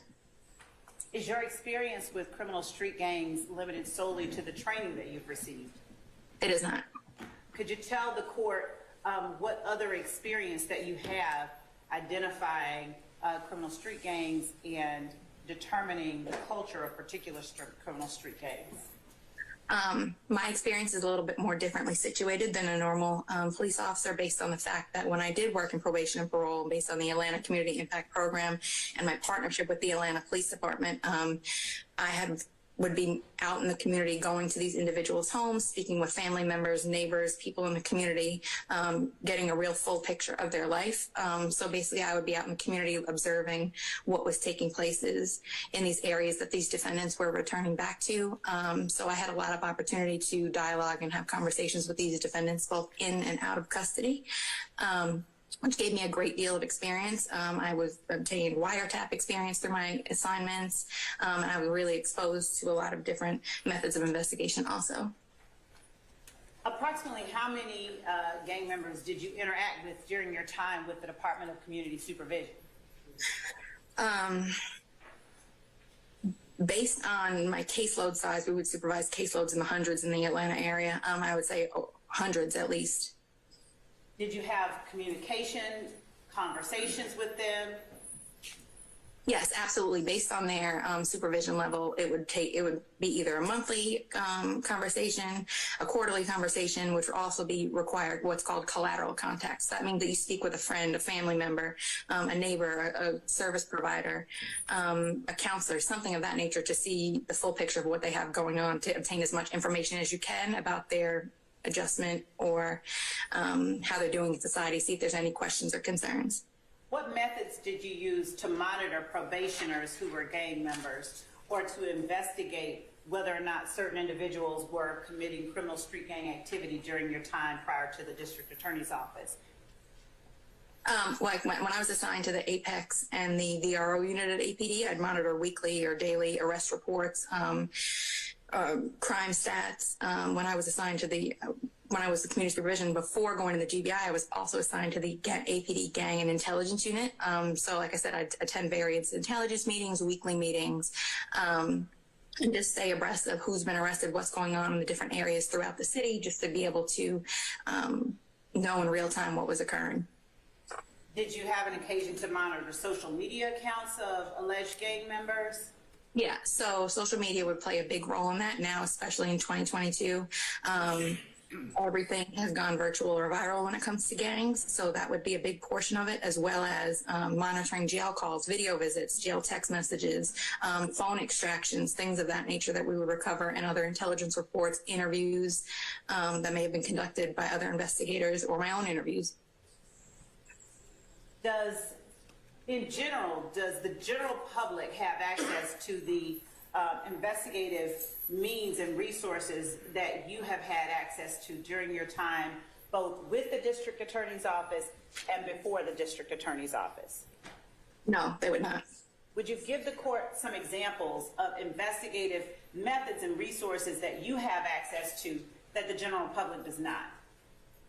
For one example, phone extractions would be a great example of that. That's one way. Usually with gangs, I try and operate every gang case that I have or lead with that I have no witnesses or no cooperating witnesses, because that's usually tough with gang investigations. So I use phone extractions, evidence of that nature. Atlanta Police Department has intelligence files where they store complex gang information. That's a good resource to go to kind of do some research, things of that nature, but those would not be public knowledge.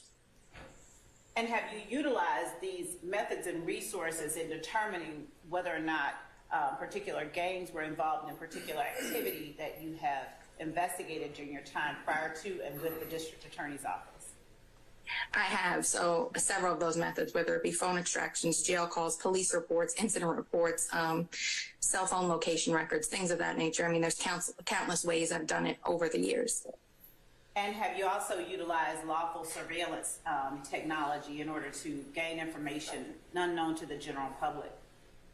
Correct, whether it be in-person surveillance that we've done out in the field in these communities, or wiretap investigations that provide to be pretty successful in these types of cases. I'm going to show you what has been marked as State's Exhibit 22. Are you able to see State's Exhibit 22 on your screen in front of you? I am. And I'm going to show you the second page of State's Exhibit 22. I can see it. See it? Yes, ma'am. Would you tell the court what State's Exhibit 22 is? That would be my CV. Is that a fair and accurate copy of your resume? It is. Your Honor, State tenders State's Exhibit 22 as evidence. I'm mute, Judge. Just one moment. The defense counsel have been provided a copy of it, but they are taking a look at it now, I believe. Okay, all right. Okay.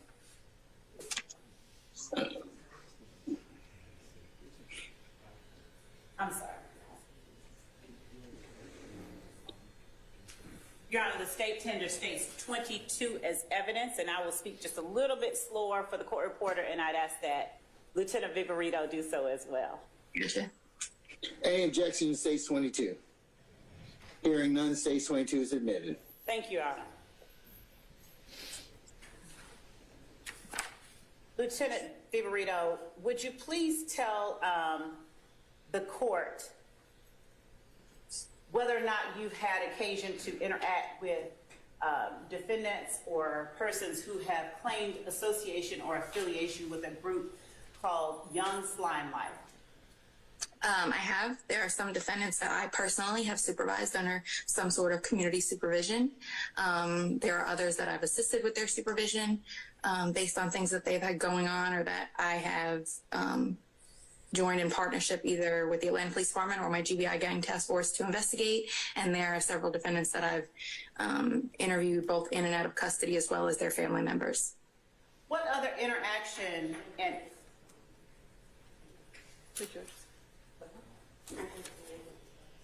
since we just lost a very critical member of our Zoom audience, we're going to wait just a second until we get that person back out. Muted.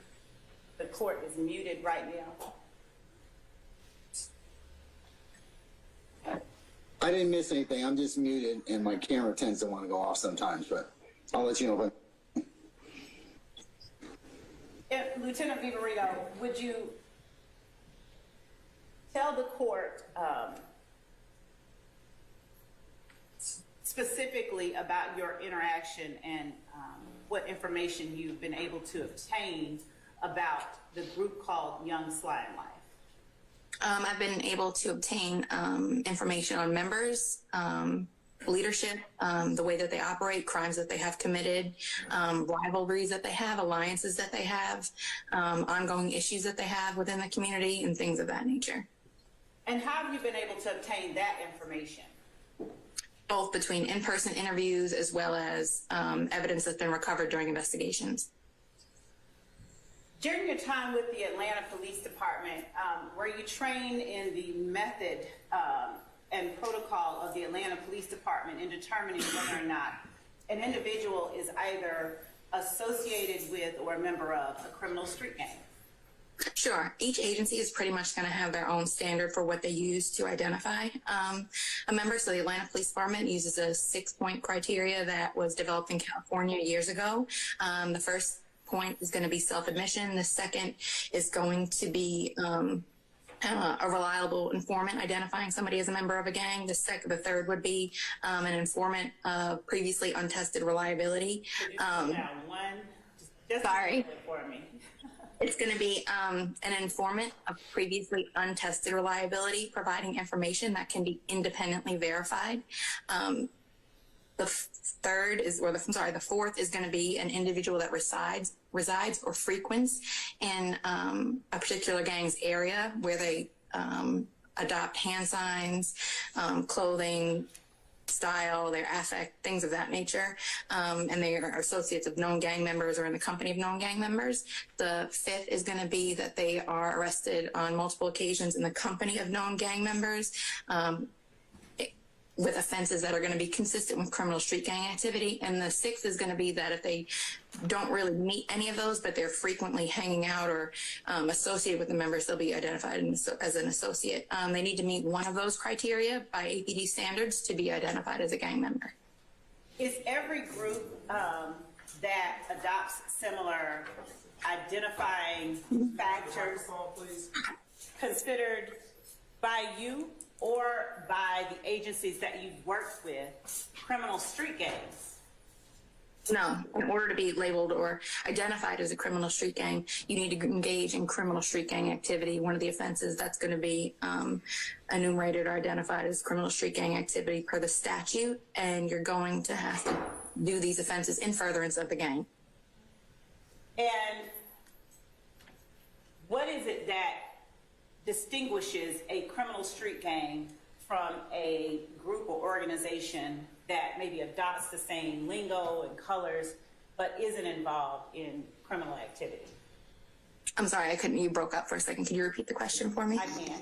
What is it that distinguishes a criminal street gang from a group who associates with one another, maybe wears similar colors, speaks a certain language, but does not engage in criminal activity? What distinguishes a criminal street gang from just a group of people hanging out together? It's going to be the commission of the criminal gang activity. Once the criminal element is introduced and the crimes are introduced in furtherance of the gang, that's where it's going to identify them as a gang. And how do you determine or identify a criminal street gang? How do you go about saying, yes, let me see, this group has this, this, and this, and therefore we believe that it's a criminal street gang? A criminal street gang by law is going to be a group of three or more associated, whether formal or informal, with common identifiers, hand signs, symbols, speech, things of that nature. It's not limited to that. But and they're also going to engage in criminal activity that further the gang. Do you know what GGIA is? I do. What is GGIA? That's going to be the Georgia Gang Investigators Association. Do you attend conferences conducted by the Georgia Gang Investigators Association? I do, and I'm also an instructor with the Georgia Gang Investigators Association. What information are you able to obtain during those sessions with the Georgia Gang Investigators Association? Depending on when you attend, first of all, they do their basic and intermediate courses and certifications at each winter or summer conference. And then depending on which conference you attend, there's a variety of topics. They try and keep a good mix of the topics to cover. Like I said, they're a statewide organization, so they need to vary it throughout the state. But every time you attend, it's going to be something different. Would you give the court some examples of some courses from the basic training, and then give the court examples of some training from the intermediate courses? Sure. So your basic is going to be like your most basic level of introduction to gangs and how to identify them. It's going to be, like I said, as elementary as it can get. The intermediate is going to be a little bit tougher, and at the end, you're going to have a practical. I know the intermediate, it's been a minute since I've taken the basic, but the intermediate is going to have a practical where you're going to be forced to identify and explain why you identified individuals as members of a street gang, and they'll throw some in there that might not fit the criteria, so you need to make that determination, and you're graded at the end, and it's pass or fail. And when was the last time that you first of all, participated in the intermediate training? I think the intermediate training, I got certified back in the summer of 2021, if I remember correctly. And by certified then, did you successfully complete the intermediate training? I did. Did you also successfully complete the basic training? I did. Do you have any other certifications with respect to criminal street gangs?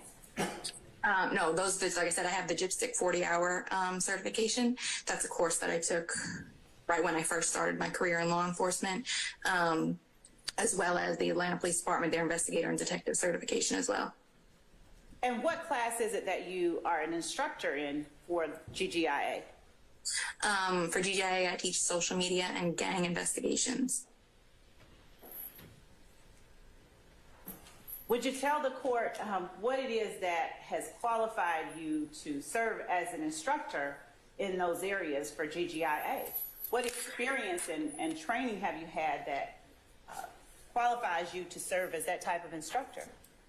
Sure. So throughout my career, like I said, gang investigations are particularly difficult because of the fear that these organizations and gangs instill in the community. So it's typically hard to get a cooperating witness or traditional means of evidence for cases. So for my cases, especially ones that were particularly difficult, you had to develop different ways of locating information. And now with gangs and social media has become so popular, there was just a vast amount of evidence out there. So I would incorporate